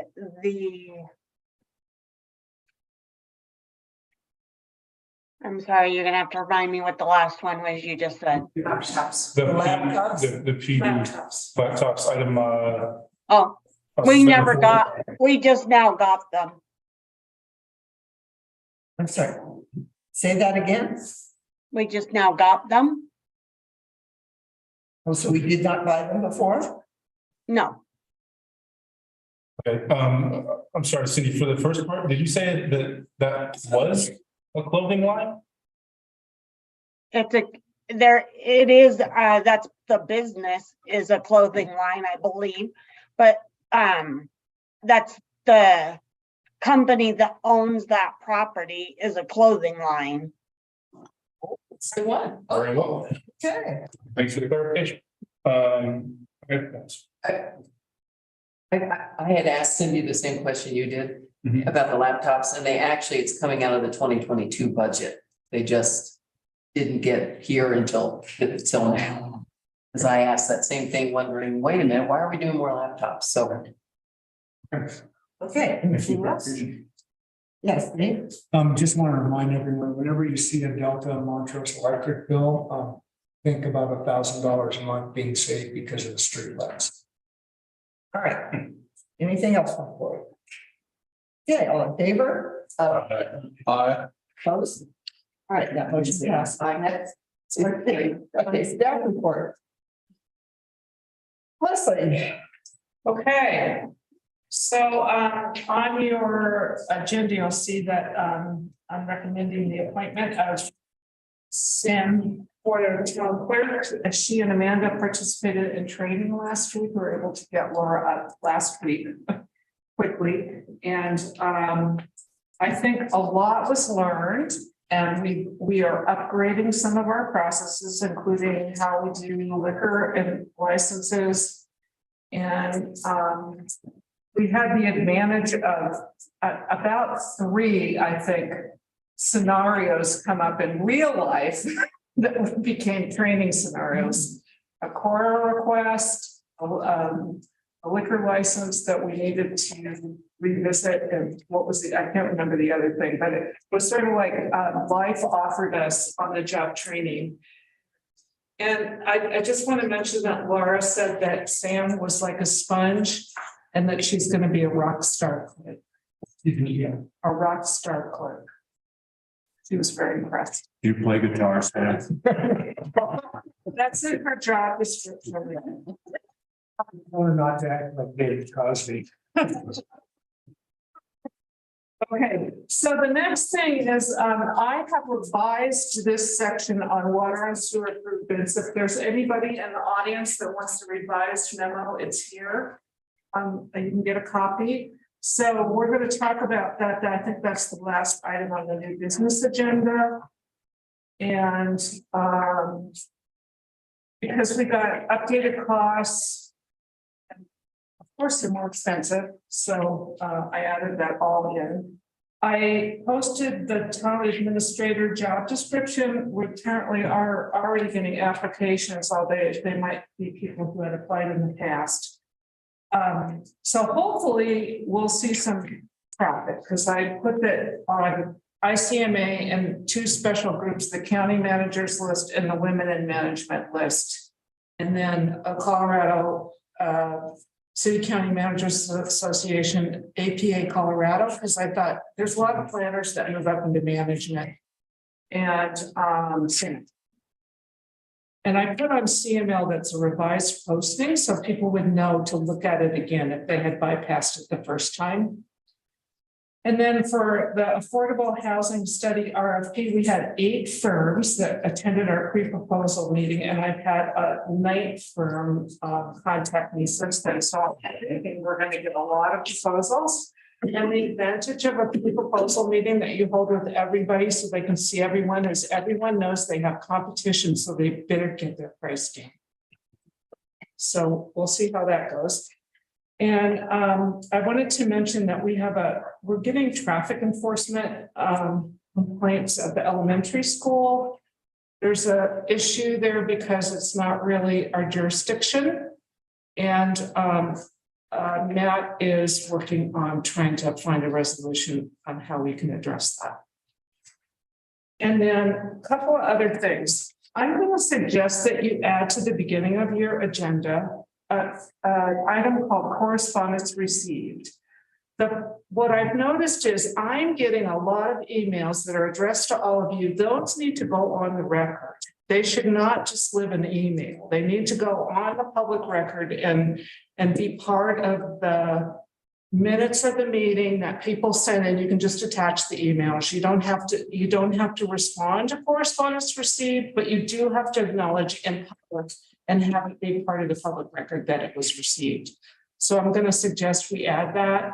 I don't know if you have to really amend your ordinance. I think you've got ordinances that spell out what the agenda items is, but I think it's a good thing to always have on there. And then lastly, I talked about this with Mary today. I usually, when I'm a manager in a town or city, I usually hold in January a retreat for the board to have set priorities for the staff for the year, and then that becomes the work program. And I notice I'm getting priorities from all different directions. And this is a contained process where I will meet with the staff ahead of time and get a list of everything they think needs to be done through the year. And then usually I send that to you as a workbook. And then we have, what I like to do is a joint staff board retreat where we talk about each item so you thoroughly understand what the staff is recommending. And then we do a prioritization process that everybody's found kind of fun.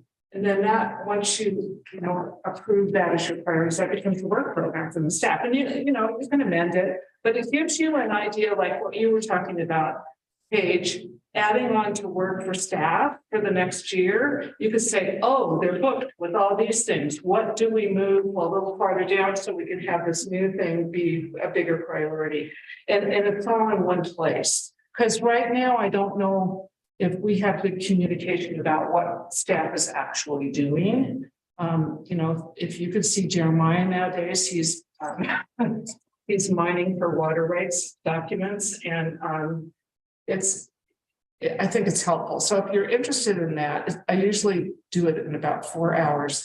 And if you want some sort of a community input process, probably we could do it outside of the meeting, maybe doing a questionnaire on the website and then having those documented. So I'll put that out there if you're interested in that. That's it. Okay, yes. Just a quick comment. I really like the idea of that priority setting thing, because in my experience on the board, which typically happens in board meetings, more things get added, but nothing gets told what gets shifted down. I think the idea is we have a more disciplined way to go after. Here's what we think the priority should be. Like, for instance, you've laid out what you think is top priority, second, third, fourth, fifth for the water. We may not necessarily agree about that, but have a discussion about it and get that order right. And then once the order is right, then something else comes and hits us inevitably. And so then we say, okay, now what do we move down? And that's been a problem here, because I can't imagine being a staff person, and remaining sane. Or a board member. Yeah, either one. Yeah, and I also like the idea of getting all the staff input and understanding what the staff is dealing with and what the staff is doing. It should be, brings more cohesion between staff and board. Right, yeah, because we need to understand that they do our jobs. Okay, yes. So based on our agenda, you're asking for a motion to accept these recommendations? So those are on at the end of the new business. We're going to have a more in-depth discussion about that. All right. Cindy, do you want to add anything to your town finance treasurer report? I do not. Okay, do you have any questions for Cindy on her report? Yeah. I actually have a question for Leslie. Oh, I'm sorry. Go ahead. That's what happens over here. This maybe this will be discussed at the end of the meeting, but I was kind of confused about the second priority associated with the clock plant and the concrete asbestos pipe. I wasn't quite sure how the context of that, but is that something you'll elaborate on? At the end of the new business, I'll go through the whole memo. Sounds good. And explain Perfect. what I know, and then Mary and Dave will pipe in with what they've learned from sitting for us with it for hours and hours. Discussing this. Thank you. Okay. Then let's move on to resolution 2023-03, appointment of town clerk. Move to approve resolution 2023 dash. I'll second. Discussion from the board? Yes, Thomas. I am in favor of having Sam as our clerk. I think that she's done a good job so far, and I expect that her growth in this position will continue to be on the same trajectory. I do have concerns about the process for this appointment. I think that the advertisement for the position, as I understand it, had qualifications which no respondents held. And I think it's unfair to other possible applicants to accept an application for someone who doesn't have the qualifications to enter the ad. Essentially, what we're doing is excluding people from applying because they weren't qualified, and yet we're accepting an application for someone who may not have applied otherwise. So I just expect in the future that we will have presented equal opportunity for people who are not necessarily on staff, but also apply for positions. They're open. Anything else from the board? Yes, Dave. In consultations with other clerks, I asked them why they thought people have not applied for the Payoneer position. This isn't the first time I've said that. I've said this, but the reason those clerks told me people were not applying, and this is people that are qualified, because they looked at our YouTube videos, they researched the town, decided they didn't want to get in the fray. So, of course, we didn't have a lot of people qualified that applied. At least that's what I heard from other professionals that are in that job. So I'm more comfortable with the path we're taking forward now. I think it'll help the town. Anything else on the board? Okay, anything from the public? Yes, that's one.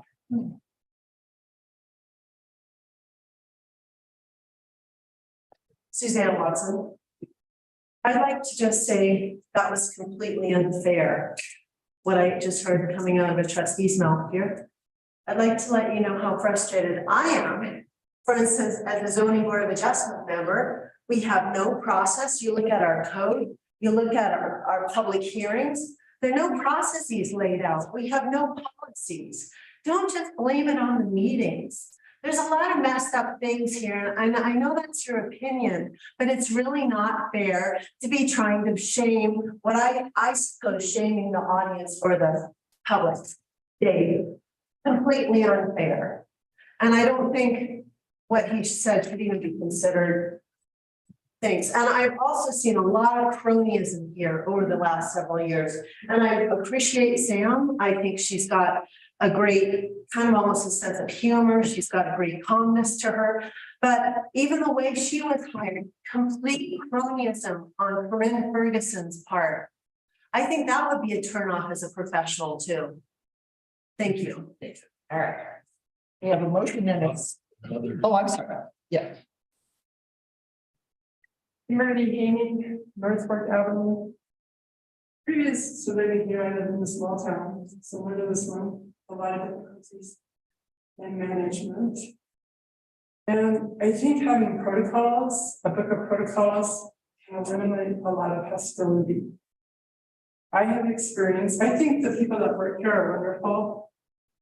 I really do. I think there's a lot of good caring people. One of my experiences was paying my water bill on 4 separate occasions and it not being reported. And I don't think that's a problem with employees. I think that's a protocol problem. And when you have written protocols for how things are done, a lot of that dissension disappears. Because everybody can go to a book, they can see the exact process. And then people don't get like, I got frustrated because my bill wasn't reported. It wasn't her fault. There isn't a protocol in place that lays out exactly how it's done. So that's just what I've experienced. I was on 3 boards for 5 years. Thank you. Thank you. Anyone else? All right, we have a motion and a second to approve resolution 2023-03, appointment of Sam Vetter as town clerk. All in favor? Aye. Opposed? All right, that motion passes. Next, we have discussion of town policy related to employee training. Leslie? That is going to be a Nick discussion. Yeah. Good evening, Mayor and trustees. Let me pull up my notes here.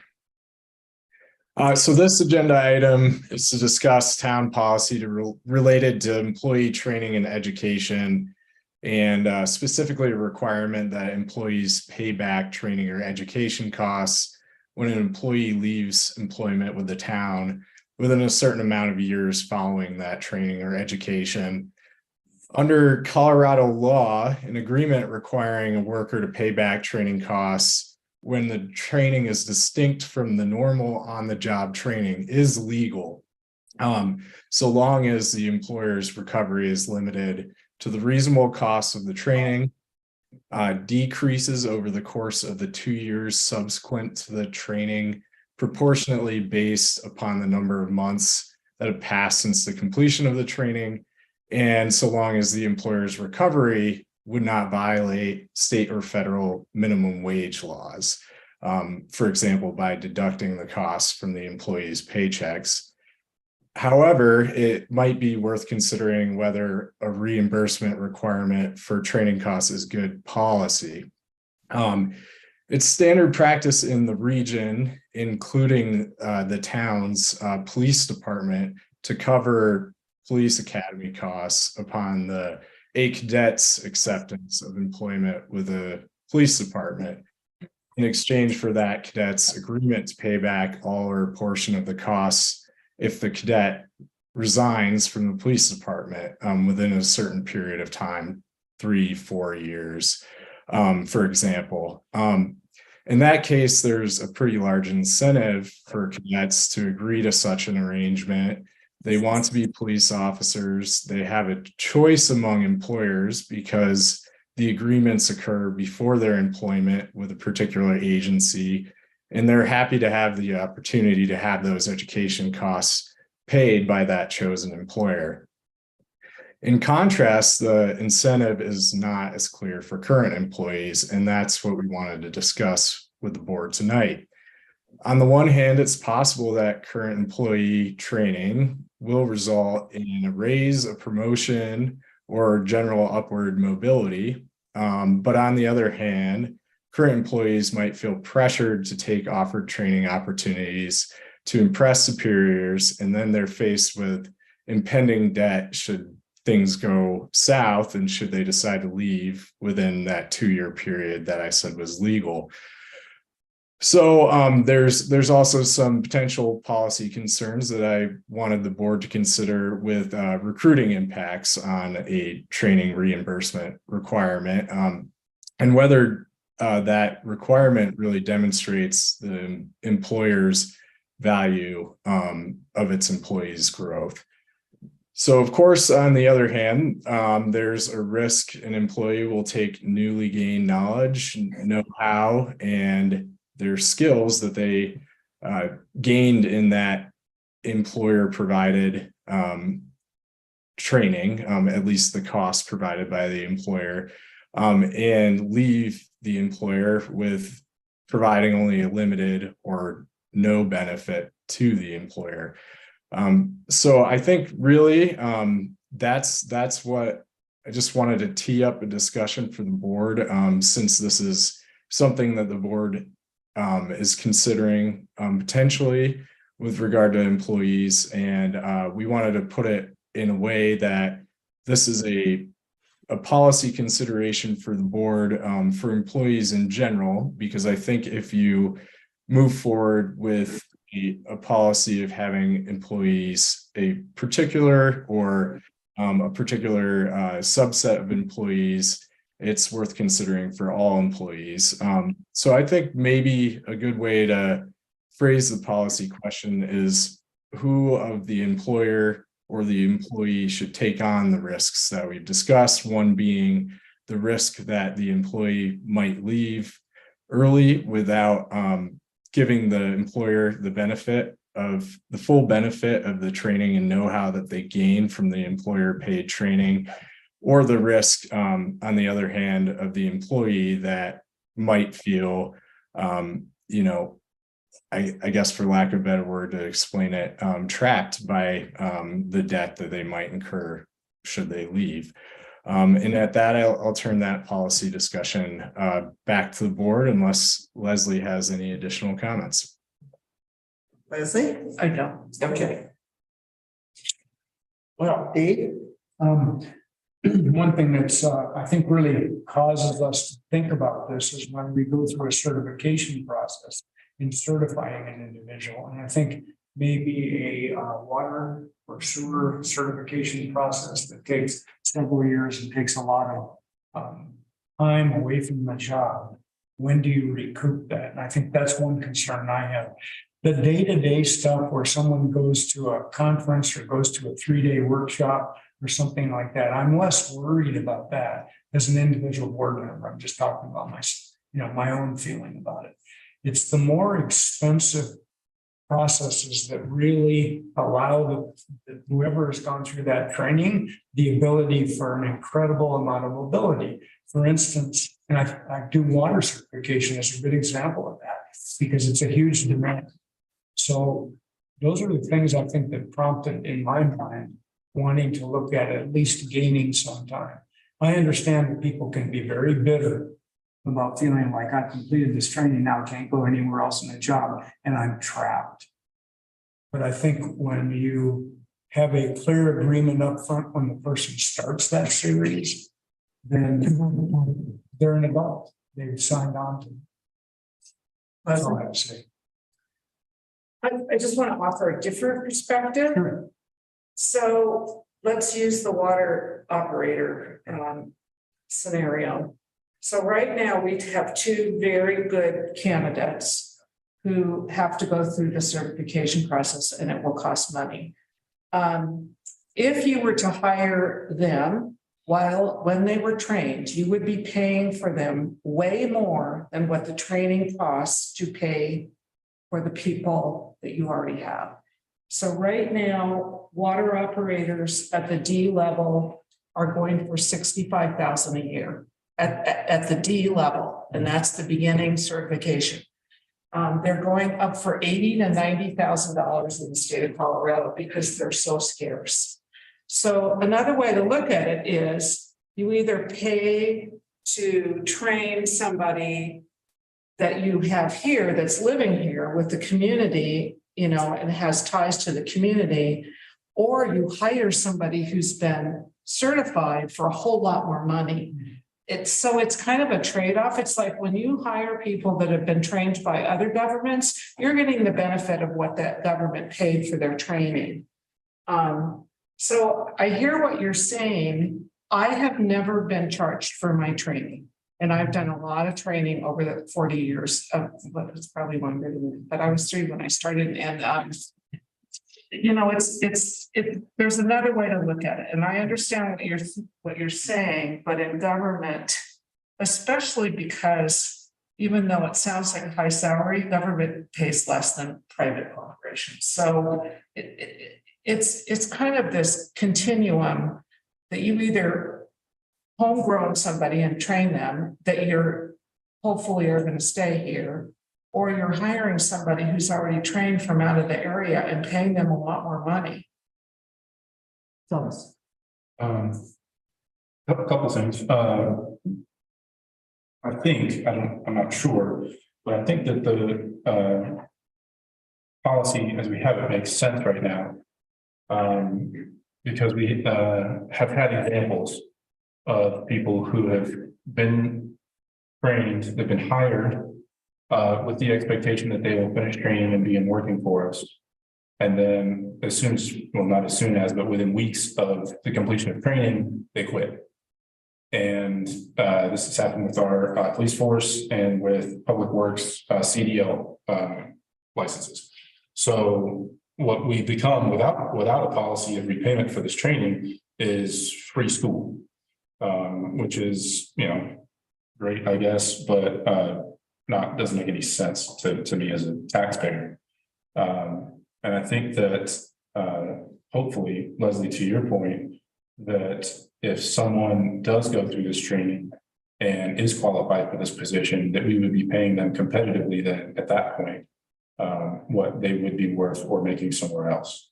Hopefully, what we're avoiding is underpaying someone because they're already here. I think that's unfair to them and also not in our best interest.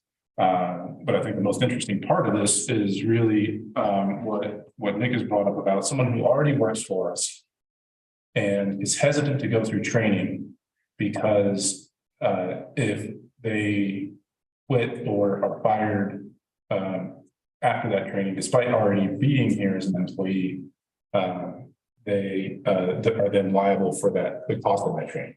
So I think we might be able to form a policy that would be something like your well, I don't know, like essentially have a contingency of completion of training before any change in employment, or if there's I'm not sure how to make it fair, you know. Yeah, seems like there's an answer there, but I can't quite grasp it right now. Sorry. Yeah, Dave. For the years that I have been working with the town, I find that the staff is pretty well embedded, not only in the town government, but also in their communities, and they're not that mobile. In the field of software engineering, people were highly mobile and they would go, but nonetheless, we paid for education for them, and we didn't put any restrictions on that. I think once you do this, people are not going to want to reach up farther than they are now. You're going to end up encapsulating them in a layer where they're safer. Like, you've got to let them have a chance to grow. And so training them is part of the deal. With respect to the police department, which is the only place I saw us leaking personnel, we trained them, but we didn't offer them a competitive salary. So that's where we got hit there. So as long as we're fair about the salary and their allegiance to the town, because they've been living here, they have family here, they have houses here, I think people. Yeah. One of the things that we've seen here is that people that come into this community and want to be part of this community cannot afford to live in this community because of the housing costs. That's one. And we don't offer a competitive salary. Almost none of our town staff gets what's considered to be a living wage. It's tough. And retention is tough when you're paying so far under market. And that's where we're at. And we've found this difficulty in getting an administrator because we offered too little money. And I could see a professional coming in here and seeing houses going for an average of about 300 grand, saying, you know, I'm not taking 125 or 145 grand for that. I can't afford it. And training is a benefit for people. I understand that, but there's also a cost there for the town. And when we churned a bunch of people in the police department, we have been the police post academy training for Delta County for years and Gunnison. And we have suffered for it because once we pay for that training, it's not just the training of the police academy. When they come on, there are 3 months where they have a field training officer with them all the time. And then there's, after that, they still need training and guidance and to get up to speed. And it costs us. And we're seeing the same thing with everybody we train. It takes time to get them up to speed. It costs us. And that cost is intangible, but the training cost and the certification cost should be recouped somehow. And I think a 2-year retention is not, it's not the end of the world. I mean, when I signed up for the military, I signed up for 4 years and I got training, and you knew it. It's 4 years. That's what it is. Put your head down, go to work. And maybe that's what we need. I just want to do a clarification of which training we're actually talking about that generally gets asked for payment back, and it's the academy. And this is a question. I'm just not sure. The academy, CDL, ORC training. Is there any other training that has generally been asked to be reimbursed? I have no idea, because I've never worked for an entity that required paying back training except for police. So the police. That's the only thing I'm aware of. But CDL, no other towns asked for the. I don't know that we have required CDL being paid back. I don't know, because Well, to the best of my knowledge, that has not. And my question was, are those the kind of training that somebody usually gets and leaves with too? Because academy. Police officers is the biggest overturn. A CDL now is about $4,000. But- You have to go through training now. And I would like to see the figures on CDLs. And because again, I would like to see if we actually, get people. I remember one. Yeah, and I don't think that's a big turn. As far as the town goes, I think it's the police officers. And that's been the big thing. And even with the raises that we gave the police officers this last time, there again, we're the lowest paid police officers again. and you are not the only government that's dealing with this. I mean, it's San Luis Valley claims all their towns are training police officers, then they go to the front range. Right. It's a big. And that's what happens with small communities. Are we asking, and I'm sorry, I missed all this. Are we asking the officers to pay us back for their academy training if they leave? Yes. I think Nick made a distinguish that, and that agreement is made prior to hire. Right, we are It's different than a training. If we are paying them prior to going into academy. Now, some of the officers go to academy and then get hired, so that's already been taken care of. And we have paid for it. And we didn't pay for it, but we have had a couple that we have put through the academy and then had them sign the agreement. Yeah. Sam. I think Cindy's trying to answer. Who? Nick? Cindy. Oh, Cindy, yes, Cindy. So we did not, we only started requiring people to pay back training recently. I'm gonna say in the last couple of years when it actually started when that CDL driver left right after getting his CDL is when we started requiring any position that we provided the training for to and that was per board direction. So that's when this started and why it started. So Cindy, do you know of how many CDL drivers have left us after they've gotten their CDLs and that we've required them to pay back? We haven't had any CDL drivers pay us back. The one that left right after the training, we didn't have a contract with him. We haven't lost any other CDL drivers that we provided the training for. The police department, we have had 2 people have to pay us back for their training because they left after they got the training. Yes. And that training was reimbursed by the organization they joined. It's not paid by the person. We had one, the most recent went to Cedar Edge, I believe, and Cedar Edge bought his contract. That's how this works. The thing is that training, I would say that we set a lower limit on training. If it's more than, say, $2,000, you have to stay for a year. If it's $4,000, you have to stay for 2 years. That's just what it is. And then you prorate it if they leave in the 2-year period, because from what I heard from our attorney, that a 2-year payback period seems to be the legal limit in Colorado. Well, it seems to me the only problem is in the police department. And, you know, if that's the problem area, then that's where we should, you know, put the restrictions on. And nowhere else. I mean, if we don't have a problem anywhere else, why should we, you know, create a rule when there's no problem? The attorney has a question. Yeah.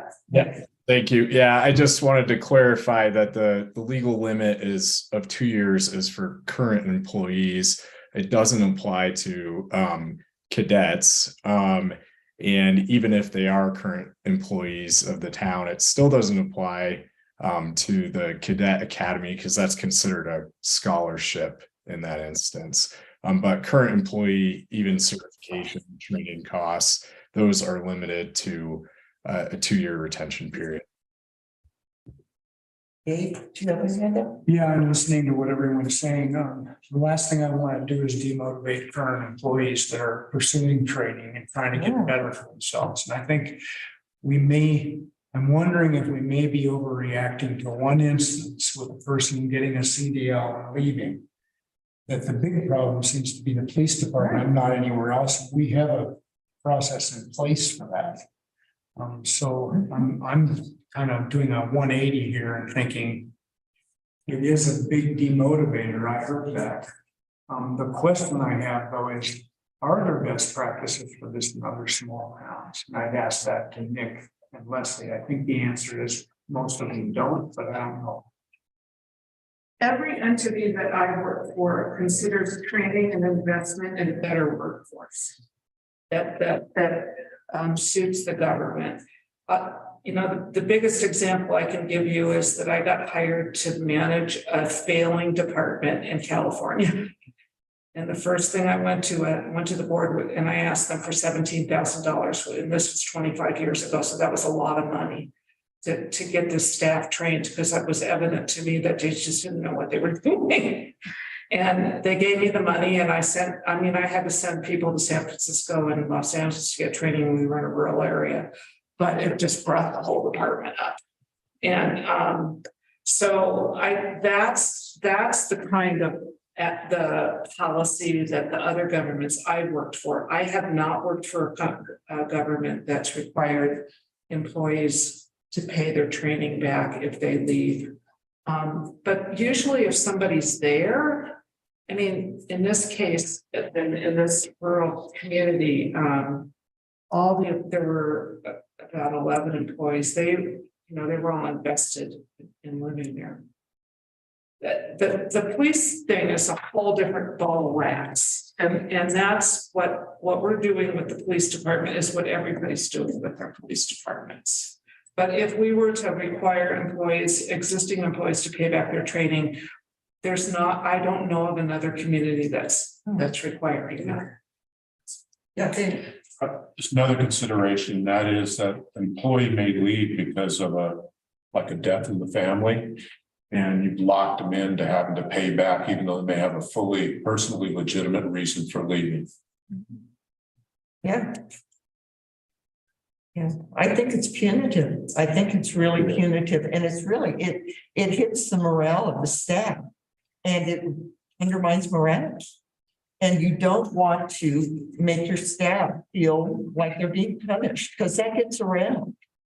You want your staff to be loyal and dedicated and working hard for the town, and you don't want to do anything that's going to undermine that.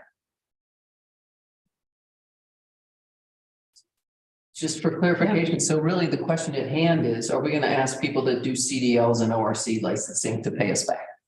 That's what it boils down to. Those are really the only two kind of training that is that right? Well, because the police. Yeah. We just read Sammy. lady in the corner. Lady in the garden. She'll be, I hate to burst your bubble, but if you hire a town manager that has no land use training and you want them to do land use, you've got to get them trained. You cannot go, what you did, you know, what the town has done in the past is say, you do these land use decisions to people that have no land use law experience. So it's training is a way to build the skills in a staff member that you would like to do something that they don't have the skills to do. And, you know, we had a training discussion with Jordan and Jeremiah today, and we really need to get them certified, and they've held back because they're all concerned about money. And, you know, like, and they're looking for the cheapest training they can find, which is not necessarily what we want them to have. So we really got, and that they're so amazing. They're going to be a huge benefit once they get their certifications. So we're working with them to get the right training now. How much does that training cost? Well, that's a big question. You can get a 1995 training, which didn't look really good. Well, they're going to be researching the different schools. What I told, they didn't really know how to start. And what I told them is you need to call bigger organizations with people that are doing your job that have been around for a long time and say, where would you go? Where should we go? And then get the costs and we'll come back. Okay, well, getting back to Rick's suggestion, which I think is probably still a good solution to this, is, you know, it's like the police, the cadet training is $10,000, as I recall, it was last year. I don't know how much CEL, Rick says 2,000, right? $4,000. You have to take a course. They just changed the law. Okay, so 4,000 for that. If we can get an estimate on water, you know, water certification trainings, then that kind of gives us a threshold where we can say, okay, well, anything under $5,000, we'll eat that if you leave. Whereas if you go to 10, then or over 5, then That's me. right. So what that does is gives us a system that's fair, encourages employees to go for trainings, and then also still has a cutoff that applies mostly to the police department, or if somebody else has some, like, I don't know what other trainings might be that expensive, but any like really high value thing, then it also protects us against them taking advantage of us. See, and I don't see that they're taking advantage of us. I think it's like Lindsay said, it's an advantage to us to have them trained. I think one of the worst things that we did as a board is we cut out board training. I mean, when I was first on the board, we had money for us to go to CML. And I took advantage of that and went to CML, and I learned a heck of a lot of stuff. And the fact that we can no longer go to CML, paid for by the town, I think is a huge deficit to every member of this board. So cutting out training money is not a good thing. And for us to say to Jeremy and to Jordan and Jeremiah, oh, no, you go get your Class D license and we're gonna penalize you, I think it's a terrible thing. And it's not going to make them work any harder for us. Okay, you seem to have completely misunderstood what I'm saying. Obviously, I guess. Okay, so yeah, so what I'm saying is, we have a threshold of some dollar amount based on the actual cost of trainings. And any training that's below that threshold, we don't have a policy of repayment. And I'm just the opposite. No, I mean, what I'm saying is the policy of repayment, like if somebody quits, they don't owe us anything. I get it. Then why would that discourage someone from going for a training? I don't understand how. Because if Jeremiah's training to get a Class C license is going to cost us $12,000, we're going to penalize. If he leaves immediately after getting it, yeah. it just seems like there's an awful lot of detail that would have to be folded into this, because is it one training? Is it the one training 1 year and another training another year? In all my years in my career, I got trained numerous times, and it was just part of the cost of doing it. You know, I mean, it was granted, it was the state of Wyoming, it was rich at the time. But, you know, I guess, I don't know that we can split hairs here. I think employees, we know we need 2 ORCs, if not 3. And we're gonna probably continue to need ORCs because they probably will leave, but to me, it's part of the responsibility of being a professional organization that you provide the training to people. And so after hearing all this, and I've been going back and forth too, is we leave the police where it is. That's pretty clear, and that's standard operating procedure, best practices, and we not ask anybody to pay us back anything. Is that a motion, Paige? I'd like to make a motion that we leave the police repayment the way it is and not ask any staff person to repay for any training they receive. Second. Further discussion from the board? Okay. Yes, Chris, you've been panting out there. Sorry it took so long. But what you guys are forgetting is we had 2 that we trained for CDL jobs in the last 2 years, and they both left as soon as they got their CDLs. Plus, we paid for their motel, we paid for their food, we probably paid them mileage for travel.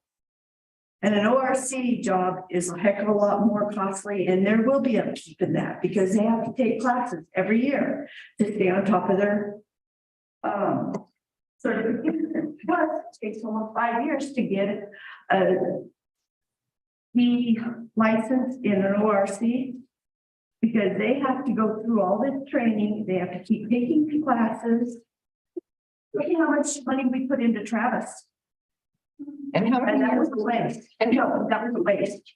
You're not gonna. We're not gonna go there, but that was a waste because Travis didn't utilize the training. But we've done the same for 2, I know at least 2, and I can name names. For the CDL, and we had one that was training for an ORC.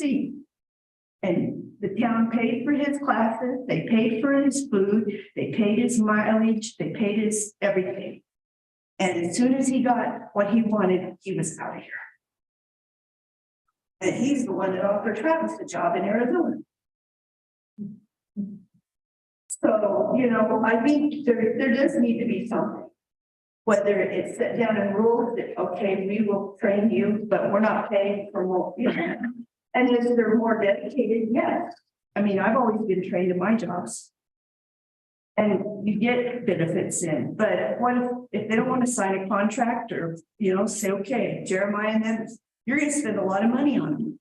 And it's going to take 5-10 years to get these guys where they need to be. And then it's going to take more training and more training. And if they're not going to stay, we just wasted a lot of time and energy. I mean, my thing is that you need a contract with them, that they'll stay for 5 years, for 10 years. Yes, things change. We all know that. But they've got to be willing to go into it. Thank you. Thank you. Yes, Susan.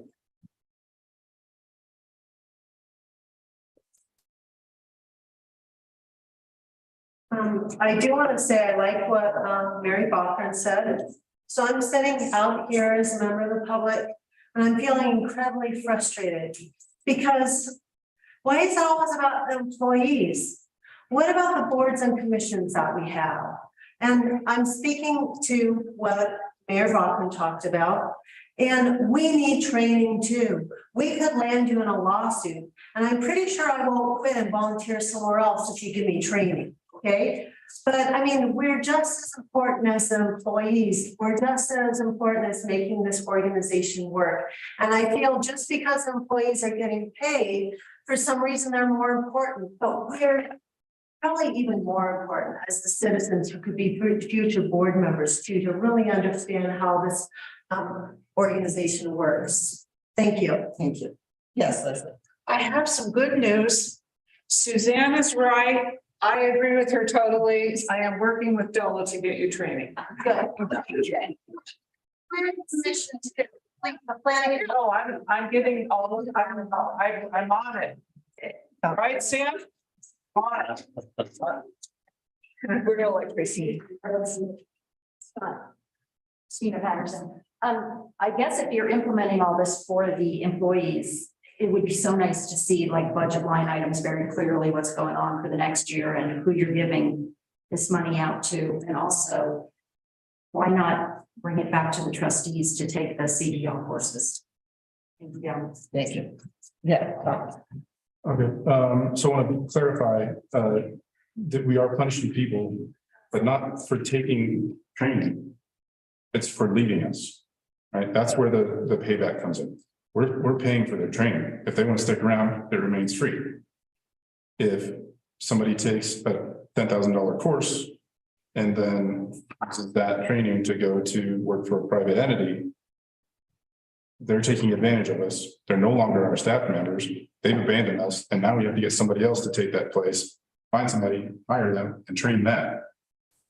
And I think it only makes sense to reward loyalty. So by paying for trainings and not requiring payment be below a certain threshold, we allow employees the freedom to expand their capabilities, learn new things, go to these, seminars and meet new people and, on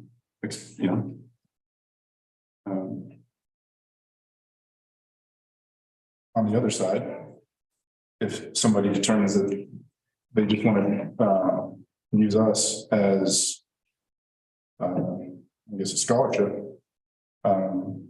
that's not good for our community. I don't see any problem with requiring loyalty. Okay, anything else? Yeah. I might just add, because I understand exactly what Thomas and Rick are saying, but some of it boils down to you have to have some trust in the people doing the supervising. Because it's really what it boils down to are the department heads, and in this case, the administrator for, let's say, for our clerk position, is in an organization, no, it's never perfect, and you lose good people and you lose bad people. But it really boils down to trying to maintain professionalism with the people that are supervising, because if you're supervising someone and you're seeing that they're not really good at their job, you're not going to send them to training. They're going to be gone. So I would just like to put it to that whole human resources in an organization, that it's good and it's bad and it's ugly at times. Sounds like a movie. Yes, Rick. And I'd like to put forth that people don't quit jobs. They quit supervisors. And if you've got a bad supervisor, you're going to lose a lot of people. I've watched it in many organizations I've been in. And eventually, if management is on top of it, the supervisor goes away. But generally, it takes a while and it can spread toxicity throughout the entire workforce. So I'm willing to check to go ahead and trust our supervision to make the decision on it. But if it's going to be really expensive, it needs to come before the board. It's a spending item. And that's what we should do. Unfortunately, I know about the CDL now because my son has one and he was panicking because he was about to, his is about to expire at the end of the month. And of course, he lost his glasses. So he had to go clear to Colorado Springs where you can get glasses in a day. So, I've seen what this is, and the course now is in Grand Junction, and unfortunately, it's run by the people that are the ones that test you. So there is no getting out of it, and it's $4,000. And he was just panicked. Well, and the other thing I'd like to say too is, so it takes somebody 10 years to get through the course. You have 10 years of that person working for you as they're taking the trainings. So you've had work. So anyhow, we have a motion and a second to keep in place the current policies on the police force and then not require anyone else to pay back their trainings. Anything else? All right, all in favor? Aye. Opposed? No. All right, that motion passes. All right. Discussion United Business Bank line of credit renewal. Who gets to talk about this one? Cindy? So we currently have a line of credit with UBB. We haven't used it since we had that $8 million project going with the 2 million and the 1 million. I'm going to suggest that we just let it go. It now costs almost $500 to renew it, and we're not using it. We can always get another one if we ever need to, but at this point, we don't really need it, and I don't think it's worth the cost to renew it. So I'd like to make a motion to remove the line of credit with United Business Bank. Okay, discussion? Yes, Tom, This is a discussion item. we can still make a motion and, It's like we did the dog leash. yeah, just like we did on policy related like a dream. As a matter of protocol, my understanding is all topics on agendas are supposed to be action items. Okay, do we have any details about the terms of the line of credit? I don't have any. I didn't see any documentation in here. Interest rate for anything aside from the 8 million? It's currently, we have a CD that secures it, and it's 100 and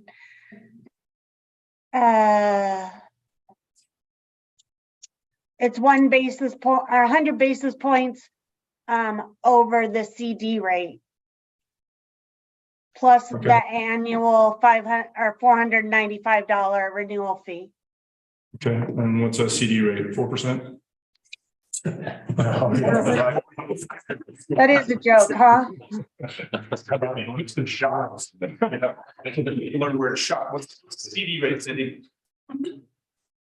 The CD rate was 55 basis points. Can you hold on? Would be 155 or 1.55%. It is currently, I think the one that's securing the thing is 40 basis points. So it'd be 1.4 basis point, 140 basis points if they're willing to renew it at that. I don't know what the renewal interest rate would be. Okay, thank you. All right, anything else from the board? Yeah, Rich? Since we're not using it and it's a $500 renewal fee, I see no point in spending the $500. We can get another one if we need it. It's not a big deal. Question. Where does the CD, where do the CD funds go after it's closed? General fund? They don't go anywhere. They stay in the account that they're in. They are general. They are general fund. Okay. All that CD's mixed funds. It's not a particular. It doesn't go anywhere. It's the money stays there. So you're saying that the money is not allocated into the general fund or the enterprise fund? It is mixed. It is mixed funds. Okay, and it would remain in the CD after it's closed? Yes. Okay, anything from the public? All right, we have a motion and a second to discontinue the United Business Bank line of credit. I think I need to clarify that CD is just collateral for the line of credit. Right. It's not, it's in the CD, it's just the collateral.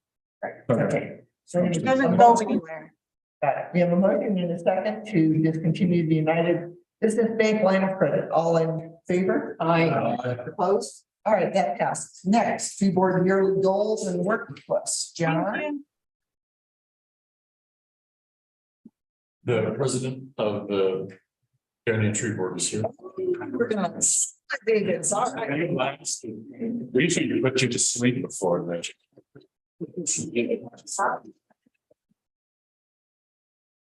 I'm the chair of the Paonia Tree Board, and I am going to walk you through the report of our accomplishments for the last year and our goals for 2023.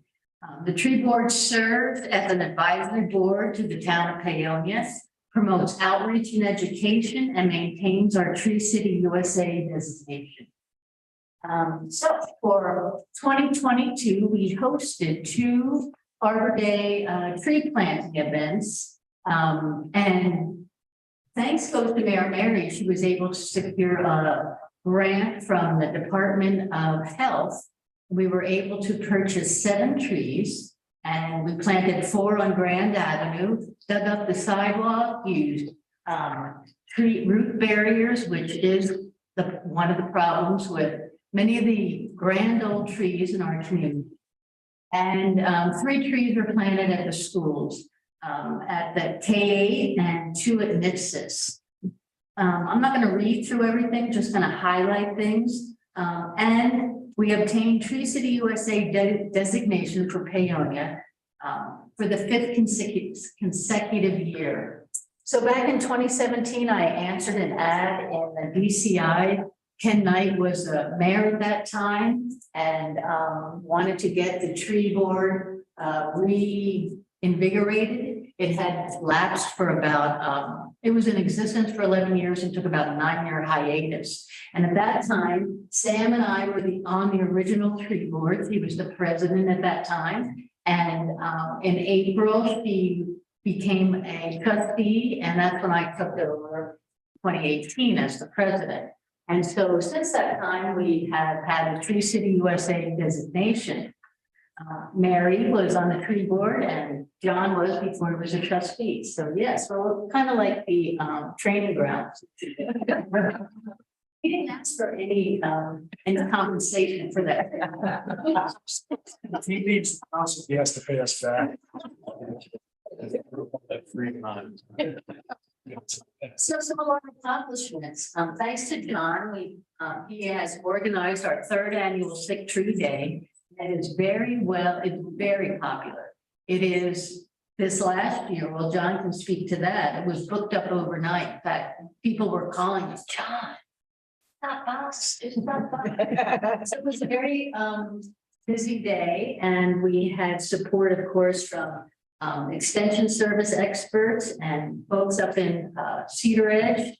And you can go to our website, through your website, and find the results of the Tree City USA, of the Sick Tree Day findings. And it's very interesting to understand, because many of the things that we run into are replicated throughout the community. That's why trees die or trees get sick. Let's see, we've had trainings. Some of us have attended online conferences and workshops.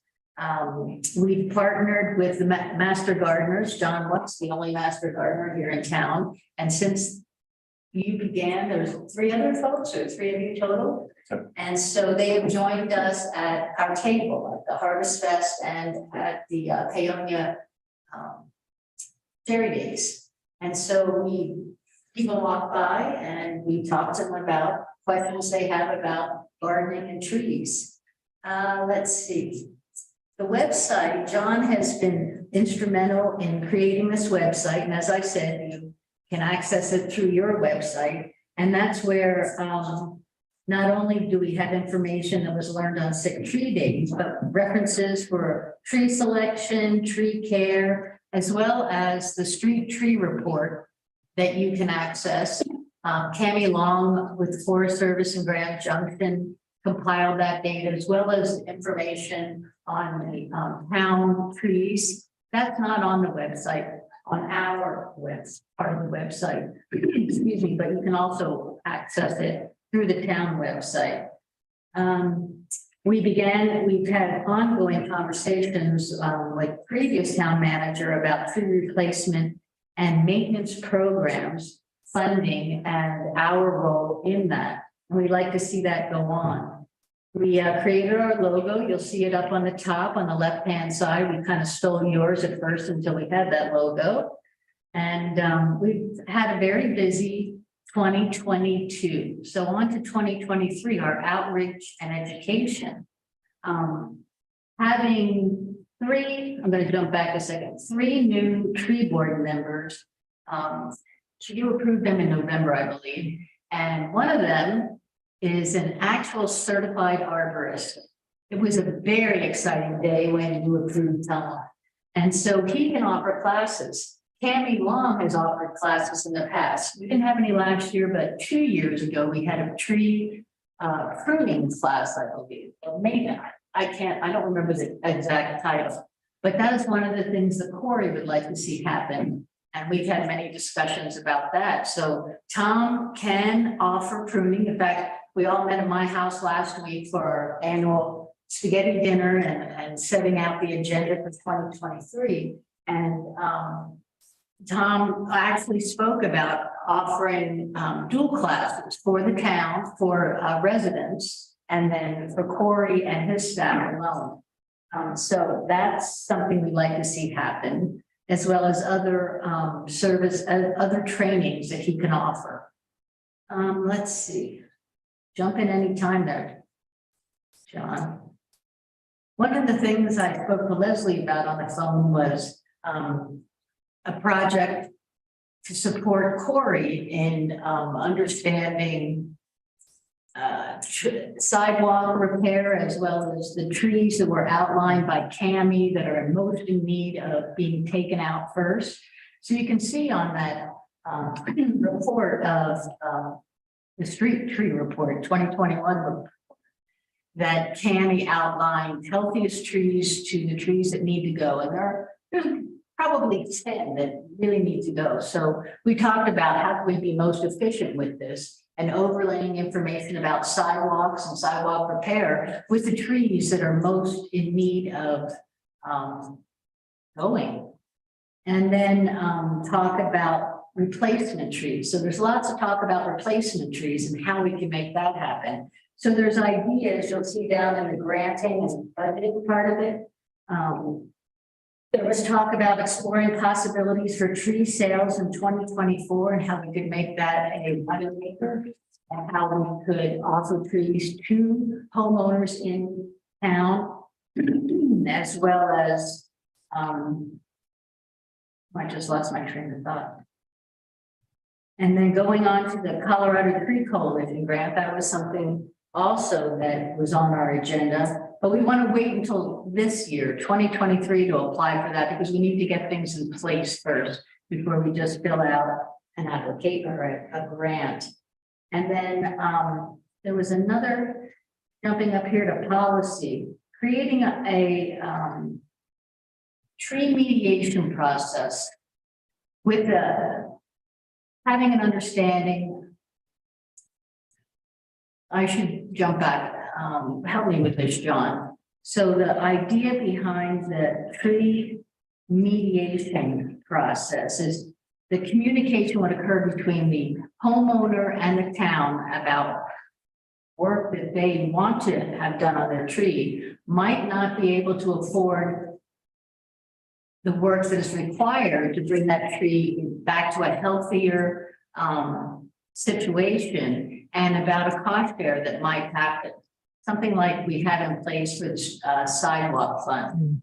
Something about, there's a $500 matching grant, or not matching, but for work that is done by the homeowner, $500 matching possibility.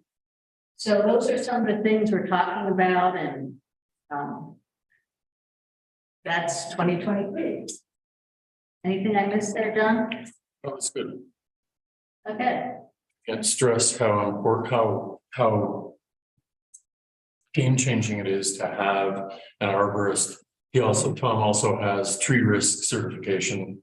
He has a whole bunch of certifications, and he quit. He was city forester for Brookfield, I think, for about 30 years. 30 years. He quit. He came out here. He built a house, and now he's bored.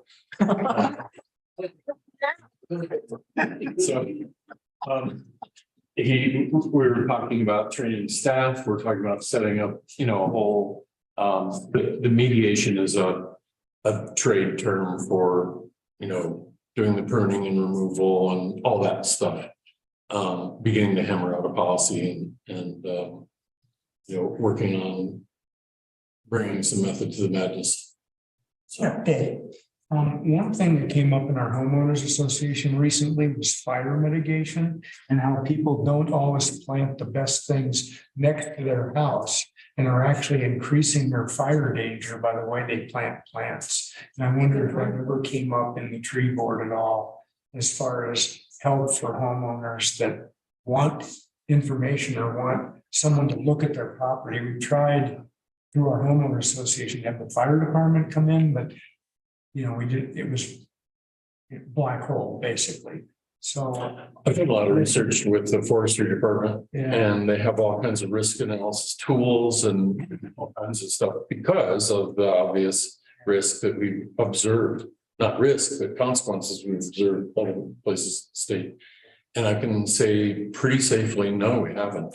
And we should educate people about that. Would be helpful. Yeah. So I just want to throw that out as an issue that our homeowners are dealing with, and we haven't found a good resource for that. So if the tree board or Tom wants us to help with that, something like that, that'd be good. That'd be helpful. Anything else from the board? Yeah, Paige. I just want to say thank you. That's a lot. You have been very busy. Thank you so much. But I want to throw out for board consideration that the occupational tax coming from pot, $5 a transaction, can take care of landscaping. Was included in the ballot initiative. So there might be, the end of this 2023, there could conceivably be $300,000. Based on Cindy's projections. So I'm just saying I would be in favor of using some of that money towards trees. Yep. All right, very good. Well, we'll be coming to you about the trees. Okay. Yeah, and I forgot to tell you, I live on Omega.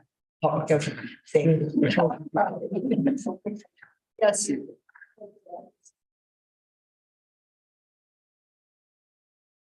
I have a request for the tree board, and that is, I have a hard time finding your meeting notices. I have wanted to attend over the last few months, and in December I kind of gave up. But if I found that if I Google, or if any of you want to try Googling it, Paonia Tree Board meeting, you get a standing notice that says the tree board meeting tonight at 5 p.m. at Town Park. If bad weather occurs, meeting will be moved to Town Hall. It's like, it's every night, 5, I mean, it's like, it's on the town website apparently, this tree board meeting. And that's all I've ever been able to find about their meetings. And so I think it's kind of bothered me. I think there's a degree of secrecy that makes me uncomfortable, and I'm wondering if something can be done about that. We're going to post it on the website, not on our website. On We your haven't. website? Yeah. No, it needs to be on the town website. It is. Real, okay, where is that? It's I don't know. Because I looked, and I mean, it's hard to find if you have to click on the dates, but this is what I'm finding. Let's find a different venue to take care of it. Let's move on to the ordinance 2023-01, repealing the Water Advisory Committee. I can make a motion to approve ordinance 2023-01. Are we gonna get to discussion? I'm sorry, what? Is there gonna be discussion? Yeah, in a minute. Let's get the second. You have a second on that? A second. All right. Okay, let me Discussion before- explain. We've actually outgrown that ordinance. It's now become an encumbrance rather than a vision. And what used to be the advisory water committee is now a citizens water committee with a lot more involvement. The advisory water committee required just one trustee, but there's 2 of us in the water committee that would like to work with it. It also required a certain number of people in town, a certain number of people out of town. We never filled the seats in town. We had more than enough demand out of town. And so we're getting a lot more people than just the 2 + 2, 2 in town, 2 out of town. And the other problem with that ordinance was that you had to meet on a certain day at a certain time, which is good for a board meeting because of the number of people in the public that have to attend. But for a citizens water committee, we need some flexibility for people's schedule to get the maximum number of people. It has proved really the Citizens Water Committee, the expansion of the old Advisory Water Committee has been invaluable for me. They've had good ideas, not only good ideas, but they've stepped up and started to actually do some of the work, like writing content, Kayla writing content for things. So I just want to make something bigger than what was the Advisory Water Committee. Okay, discussion from the board, yes. I have 2 points. One, I think it would be really helpful if the water, sewer, trash would have a regularly scheduled meeting every month. And you need to post it because you're going to get more than 2 trustees. Because I would sure like, is there one tomorrow? Yes, there is. Okay, but I would just, so I do think you need that level of formality so that people know when they are, because, and get it on the calendar, because the AWC meeting isn't on the calendar, at least it wasn't yesterday. We posted, right, Sam? We're posting the Advisory Water Committee, which is now going to be the Citizens Water Committee. But I don't understand where you're posting, so let's make sure everybody knows where to find when the meeting is. Secondly, when the ordinance was passed, there were 4 purposes for the committee. So I would suggest that those 4 purposes be looked at because right now there aren't any criteria for the Water, Sewer, Trash Committee, I don't think. Yeah, there is. There's a duty list. I've given that to every one of the trustees as well as. Oh, I'm sorry, I don't remember seeing it, but I would suggest you look at these and see if anything needs to be integrated into your committee duties or whatever it's called. Okay. Madam Mayor, point of contact, we have a discussion going on. It's hard to- Yeah, we do.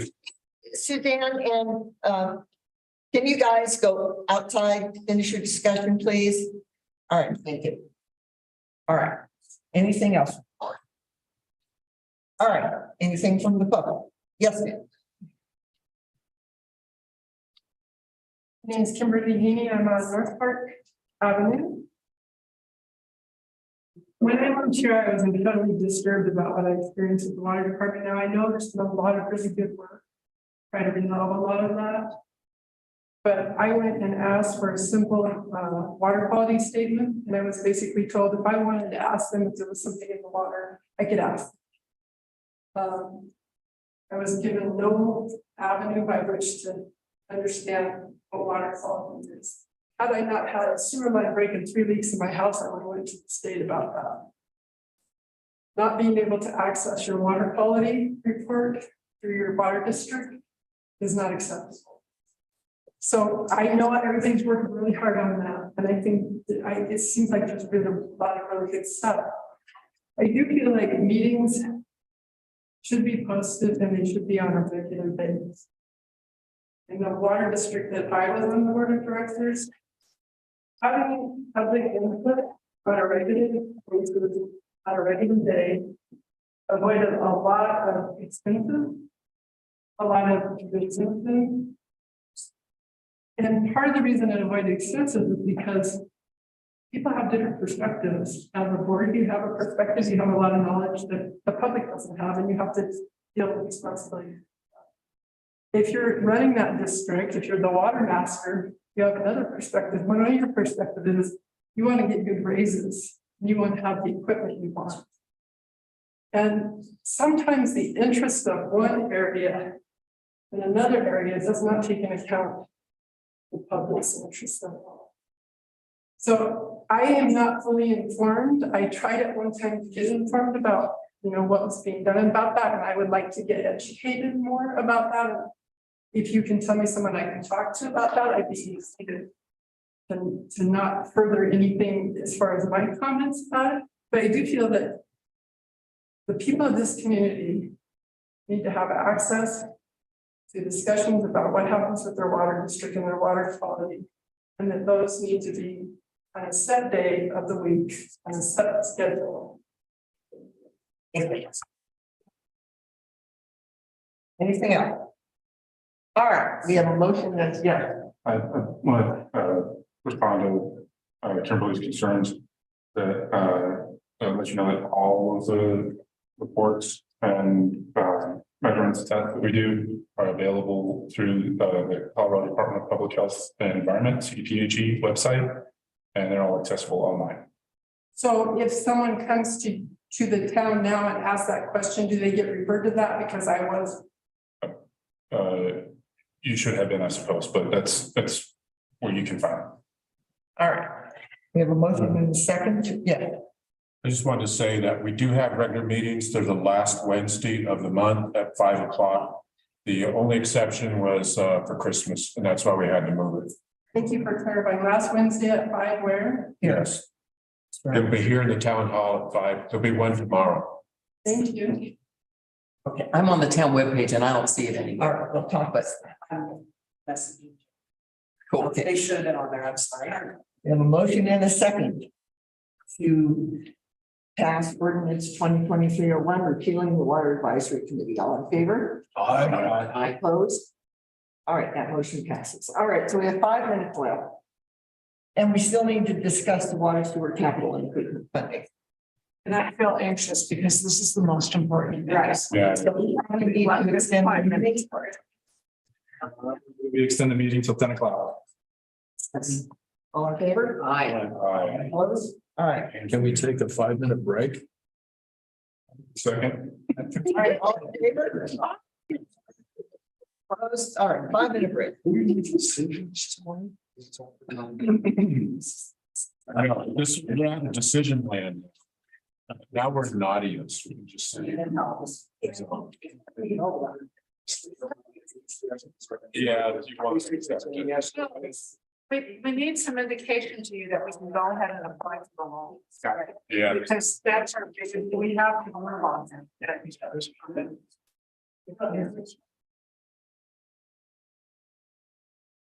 I mean, this is a long process. It's not something that can't be changed. There's no point of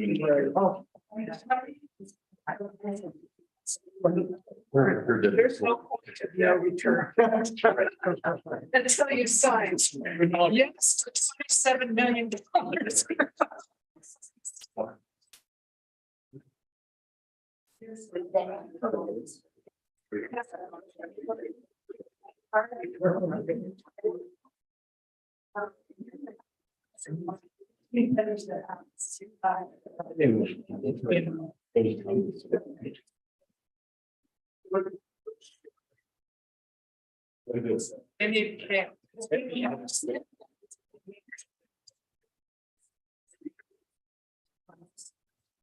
Right, but you can pull up Paonia, it needs to, fiddle around with it. You can pull up any town anywhere. People, this is Colorado. No, but they're gonna get. Yeah. It's a whole state station. Well. it's so easy.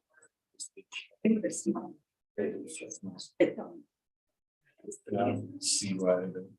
It's environment and environment. Organized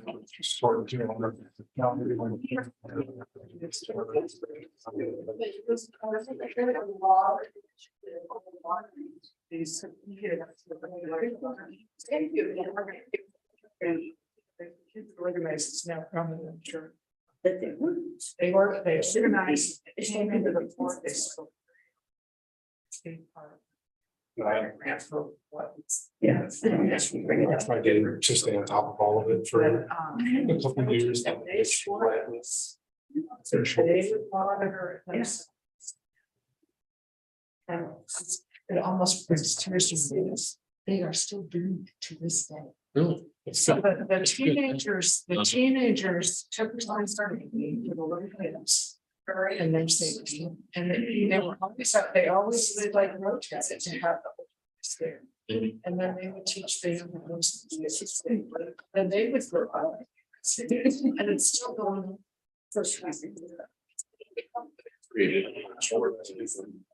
Yeah. And it isn't, it's always necessarily a case. Have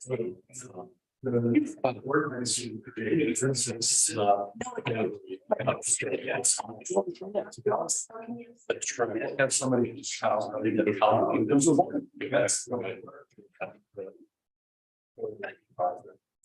Hello, ma'am. It's good. Yeah, they have quite a problems.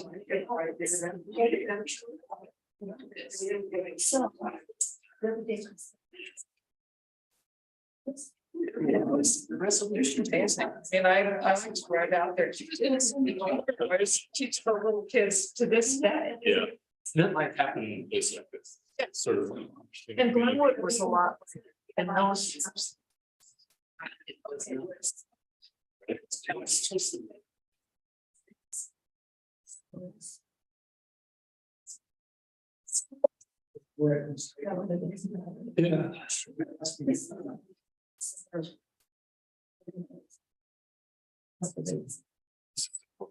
It's gonna be 240, yeah. Maybe they did they not actually do it?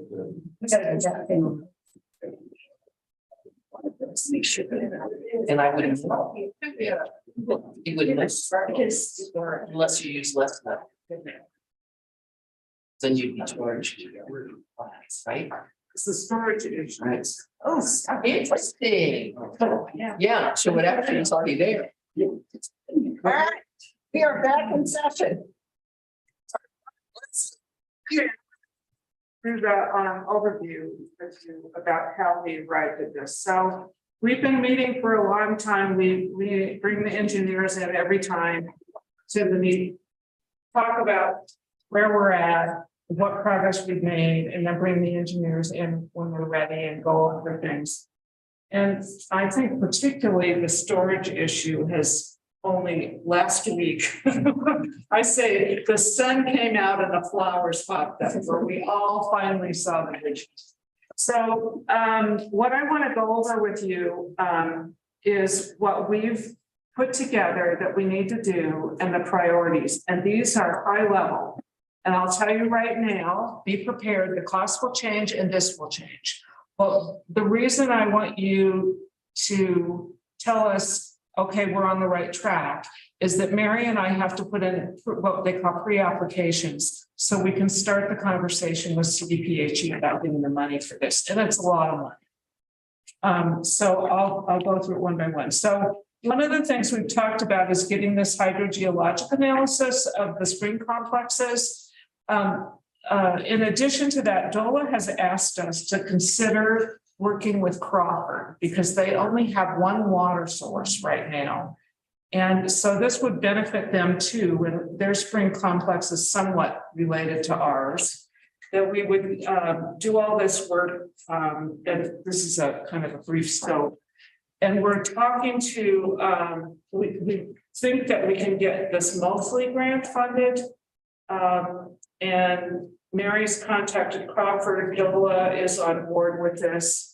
So have now been asked to get an estimate that's more accurate from Westwater. The $200,000 that I have in here was given to us by JDS Hydro, but they're not hydrogeologists. So that is one study we want to do. That would not receive a loan. That would be through grants, probably the Water Conservation Board grants or those kinds of that family of grants. So the first priority is the spring redevelopment. We're calling it spring redevelopment because when I first got here, I kept hearing, you know, to me they're the springs. And then I found that it's way more than just sticking some fairly inexpensive meters on the springs. So we need to repair our spring infrastructure, upgrade our infiltration galleries and conveyance systems as the engineers have recommended. We need to purchase and install those meters. We need to address exposed pipe, reroute the Lake Fork conveyance, pipe to get from the gallery to Mays Gallup Junction. There's a whole bunch of things we need to do.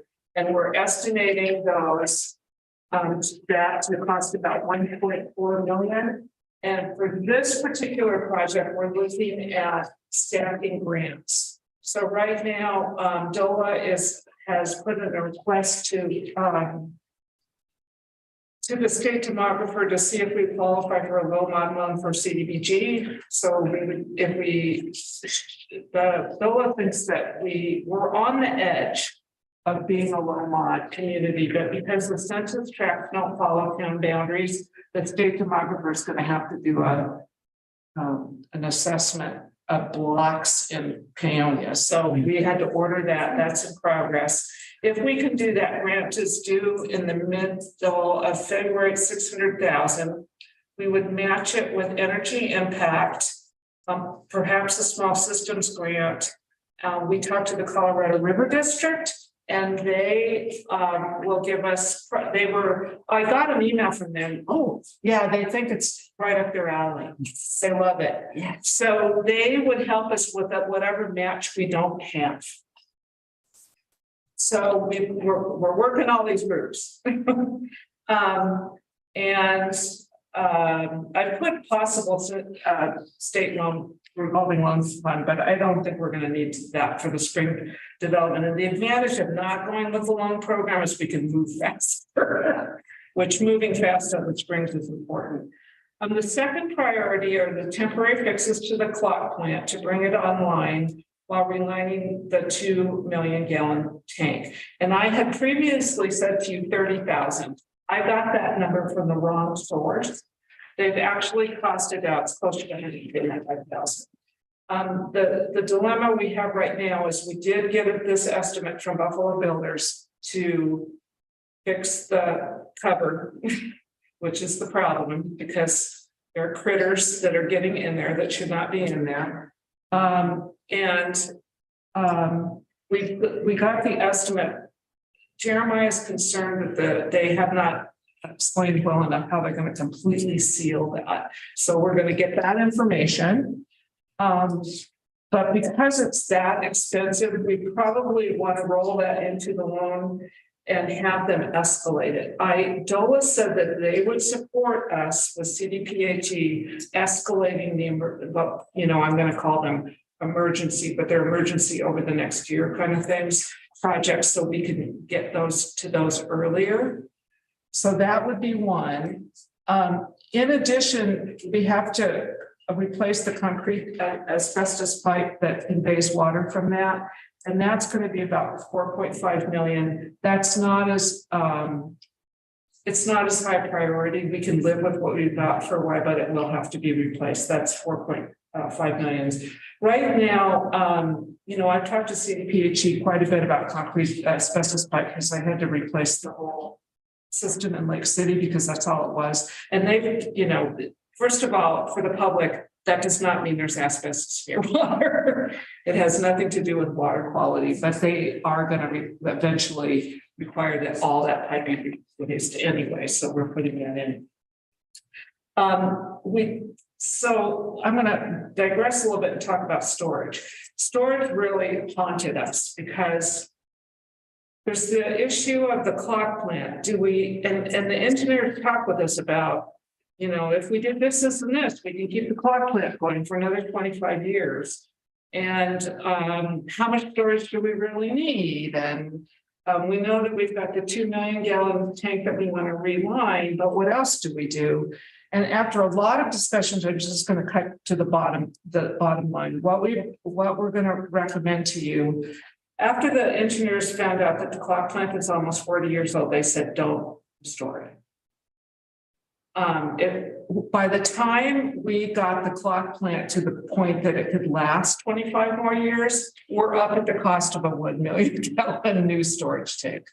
So with $1 million, which in this world, $1 million is pretty close. So we're recommending that, of course, we fix the clock plant so we can use it during the relining, but then we abandon it. That doesn't mean that we would tear it down. We may use it for wall water storage, for fire. It may, we're just recommending leaving it. And if there's a use that gets determined later, we don't need to figure that out now.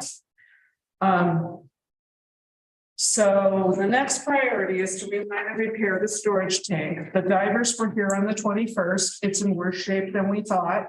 The roof has to be replaced, and it has to be replaced in a year. So that we've added that to the cost, and that'll be about 2 million. And that's another area we want to ask the state revolving loan to escalate our loan so that we can get that done, hopefully in the by the spring of 2024. The fourth priority is to replace all the steel, cast iron and ductile iron, concrete, asbestos, and other irreparable water distribution line and install a pressure relief station. That's going to be about $7 million. We want to ask the loan fund to escalate the funding for the steel pipe. Next week, The leak detectors will be in town. So we may escalate something else besides the steel pipe based on their findings. But the rest of it can be done.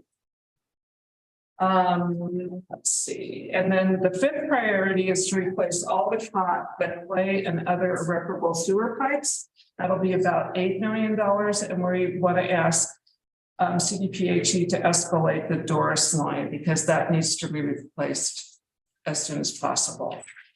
And then the sixth priority is to install 2 additional 1 million gallon treated water storage tanks.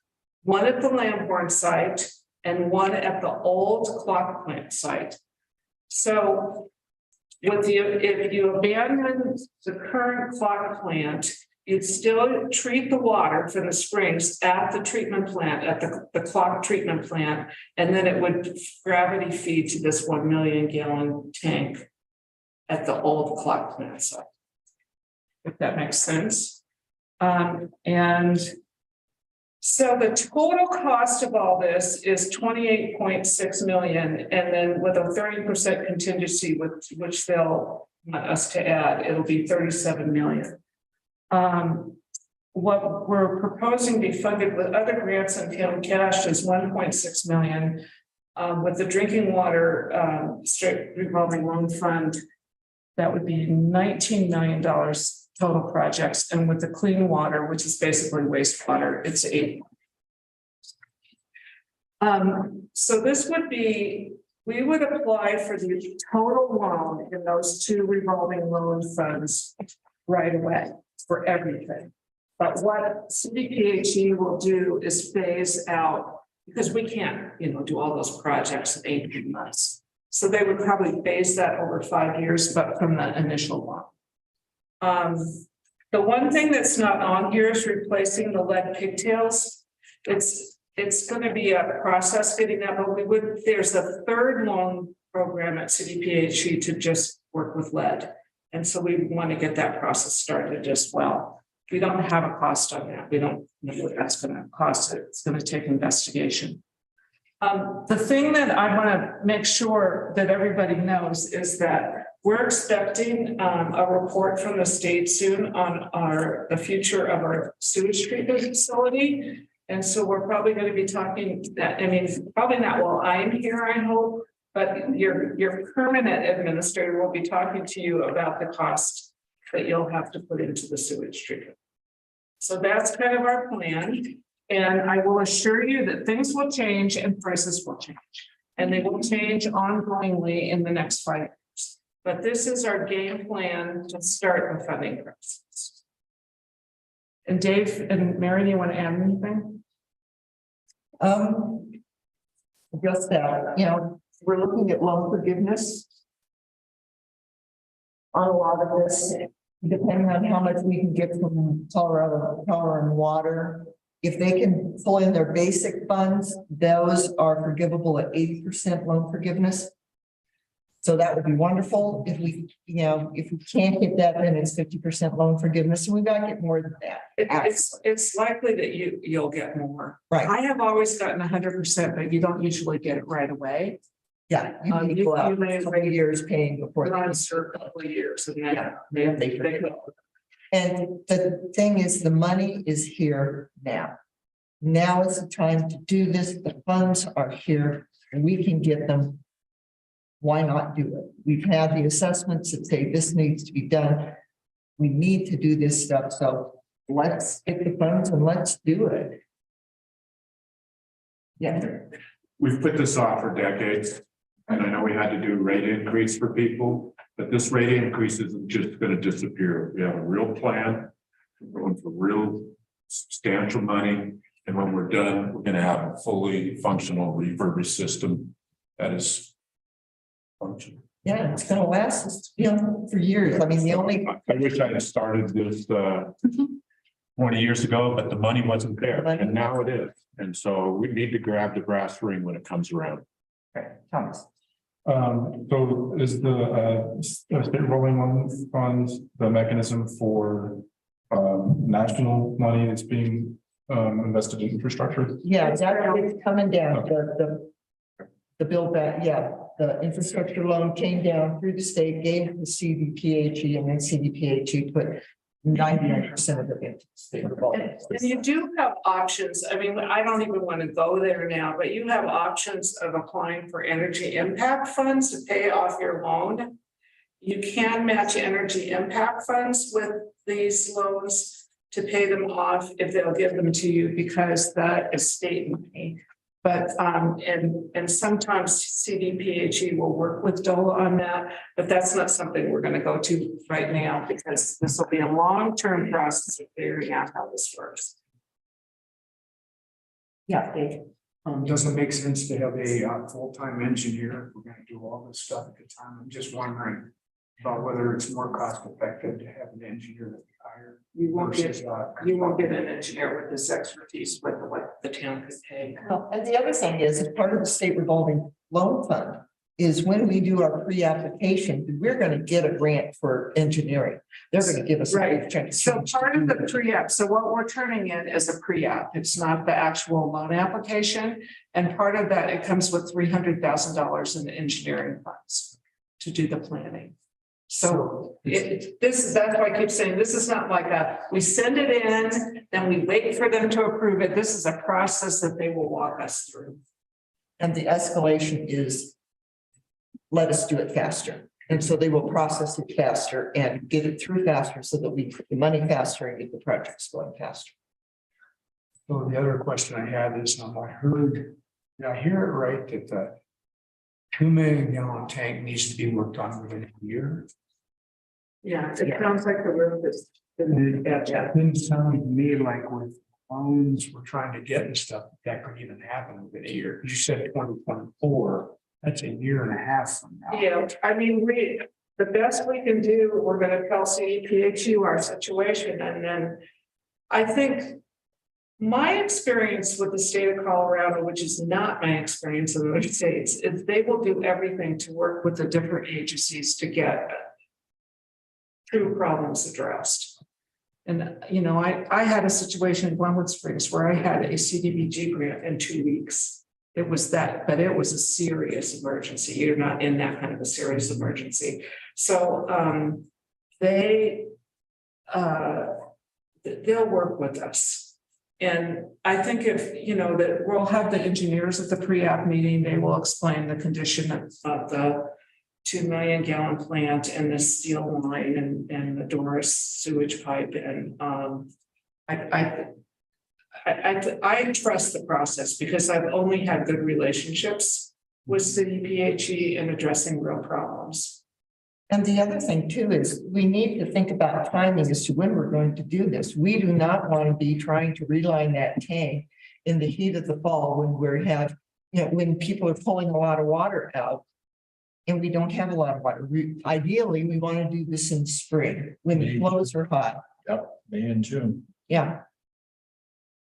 So we're in a bit of a time crunch, but not. So we're never going to make it for 2023. There's just no way we're going to make it for 2023. So after spring of 2024 is the most ideal time to do. But we can be all geared up, everything ready, because they have to, I mean, the engineers were saying today, they have to order the steel. And so we have to have the steel here and ready to go to get this. And who knows how long the delay is going to be to get the steel here to do all that. So having everything set and ready to go so that when the water is up and the weather's warm enough, we can go for it right then and there. And I'm going to recommend to your permanent administrator that you keep those Tuesday meetings at 9. I mean, at 1 o'clock from now on, because that's how you're going to get this project done. That's the only way I've ever done big projects. You meet weekly with everybody and make sure everybody's on track and things are moving forward.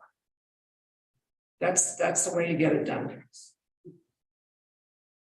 Okay, so I was just wondering about the Doris Avenue sewer line and there's money in the budget to pay for that, but are you wanting to take that money and use it elsewhere and instead take the loan? I wasn't aware that there's money in the budget. You could ask Cindy, but yeah, there was money set aside for the Doris sewer. And it wasn't part of the relief funds? No, I think it actually is money set aside. We need to go ahead with that. Talk with Cindy. Cindy can tell you. And can I just have one more thing and have Cindy answer? Do we need to hire a person who that's all they do is manage all of this money and the projects and the ordering and the engineers? That's up to you. I mean. Yeah, I think you might want, why don't you wait to see what the skill set of your permit administrator is? And the other thing too is that. Yeah, and You don't necessarily need a full-time person, but it does help to have a focused person. and we don't need it today. No, I know, but this is a lot. And if you're probably budgeting for next year, it might be a good idea at least to have a part-time person. Cindy, Doris Avenue sewer line. Yes, there is 100,000 in the budget to do the Doris line, sewer line. So we're estimating it'll be about 150 to do Doris. Can you find another 50? Not easily, Let's talk about that in another meeting. Yes. but we Because can it use is- the 100,000 as matching funds. The state of that line is, Yeah. Right, that's why I wanted to bring it up, because I knew that's an emergency. we don't want it to collapse, then it's gonna cost a lot more than 150,000. Yeah. Bake sale, anyone? That's a lot. Oh my God. Yes.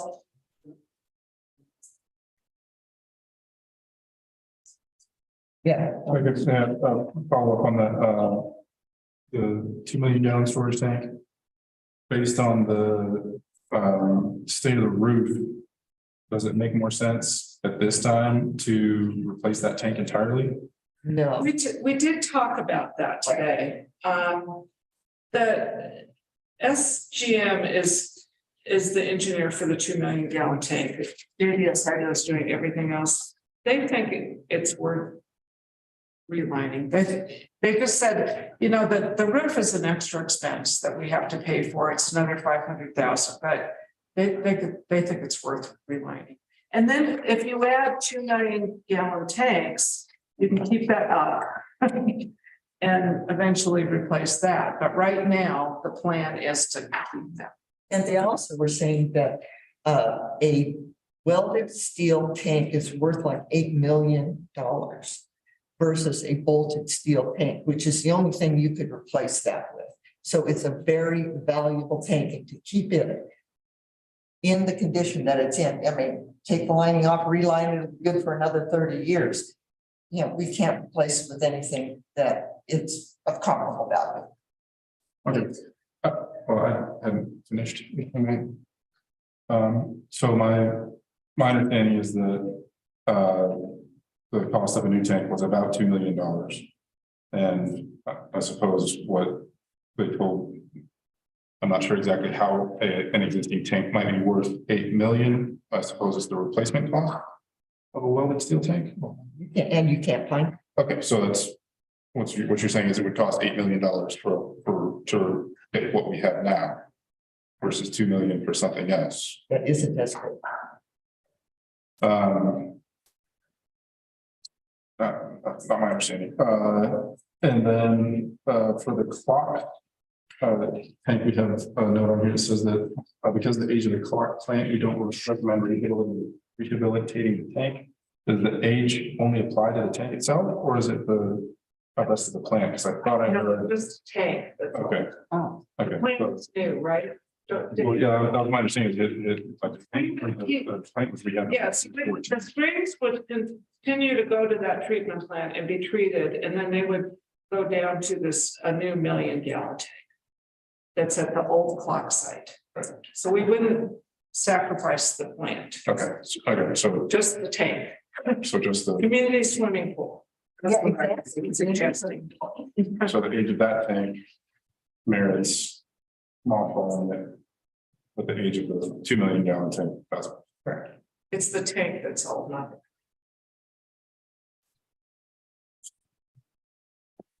Yeah, and you said the leak detectors were coming in, are they just looking at leaks in a specific area, or could we have like 40 or 50% water loss Right. throughout the town? So what I understand, they're gonna focus them on all the metal pipe, but they're not gonna have them do the steel pipe because we already know it's leaking, like I said. Right.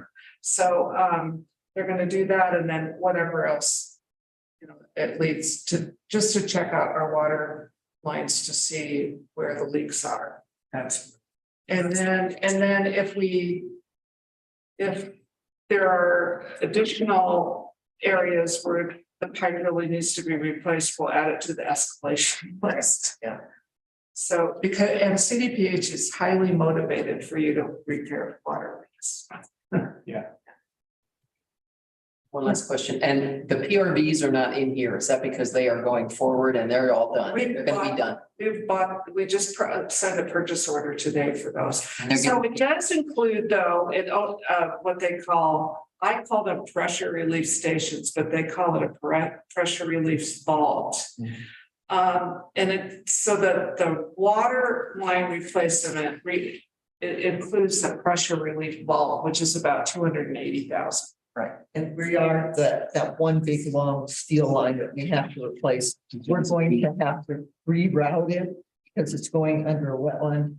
And so we're going to take it down the county road, but we're going to have to put another vault in there as we do A that. big vault, like the vault that's at the 500,000 gallon plant, No, I don't think it's gonna be a really big vault, but they're gonna have to put a vault in. but the other PRVs 1 through 9 that needed modifications, those are all headed, they're not in here because they are. Yeah, we're using your funds for buying. Right, yeah. Okay, I signed the purchase order today. yeah, thank you. All right, now, 4 minutes left. Sorry.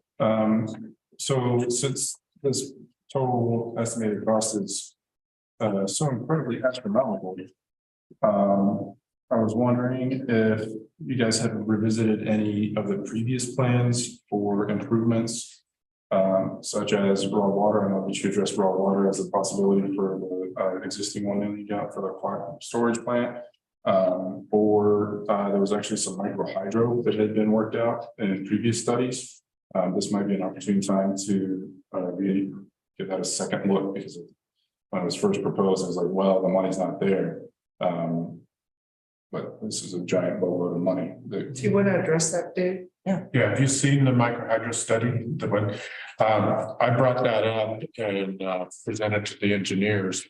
Says putting it in both those plants, microhydro, but we don't have that in this estimate, is that correct? No, it's not there now, but But that's something we're working on. Yeah, I'd like those plants to be standalone for power. So right now, to get a power failure, we don't have water. But if the system is actually generating its own power off the water pressure, we have a self-sustaining system. and I saw you looking at me, so the engineers are sizing generators so that I have to have the sizes to apply for the grant. That's a totally different grant. Cool, thank you. FEMA. Okay. 2 minutes and 30 seconds left. Yeah. First, I want to say a big thank you. You guys have a complex water system. Yeah, hit with a lot of doo-doos. And I really appreciate all the work that everybody has went into saying we're going to get this straightened out. So thank you very much. About the storage tank, if I understood what she said, it was not get rid of that storage tank. I think that's a really good idea. I lived in a town where 40% of the town burned down, 70% of the county burned down. A lot of houses burned down simply because they ran out of water. So having water, even if it's not drinkable water, available that can be used to fight fires can save thousands. And then lastly, obviously, I'm not very knowledgeable. I'm gonna hope to get educated about everything that's been done. It sounds like people are really been working hard on it. When you have a water master that's experienced, they often know a lot of grants that other people don't. The water master at our district works for a national rural water district education and grant entity. I don't remember the name of it. I apologize for that. I'm going to stop you here because we have 1 minute left in this meeting and we need to probably extend this meeting. Okay. We have to take a vote on this before the end of the meeting. So. Do we need to extend? Vote. Well, we probably need to extend it anyway, at least a couple minutes. Make a motion to extend the meeting till 10:10. Okay. Second, all in favor? Aye. All right. Can I finish my comment? It's not even finish your comment. I want to be cooperative. Well, we have to do procedure. So while he cost a lot more, he had a lot of experience and he actually worked for the educational rural water development and grant organization. So he knew about the grants that typically people wouldn't. Now, I'm not saying that people here don't know everything that they should know. I'm not indicating that at all. All I'm saying is something to at least consider when you're thinking about who you're going to hire for a water system. Is people who have lots of experience sometimes have a lot of knowledge and resources. Thank you. Thank you. Okay. So, you want to make them, all right, Suzanne? It sounds like, Leslie, you're looking at a lot of different grants and probably ones that you haven't even talked about. But I remember in the past, they were saying that because of our spring lines, some of them are on the surface, there's a wildfire risk there. And there's FEMA money or something like that. There's emergency. Can you address the board, please? Okay, there's emergency, oh, mayor, I have to address the mayor. There's emergency management money, there could potentially be some. And I can't remember what I heard about it. All about it, council. Okay, thank you. Thank you. All right. Shall we continue on with this or to accept the preliminary plan or? Make a motion that we accept the staff recommendation on the water sewer capital improvement plan as it stands. I'll second that. Further discussion? All right, all in favor? Aye. Opposed? All right. Pop some champagne. Leslie. Thank you. Thank you. Thank you. We're team. You don't look like John. Thanks. A lot.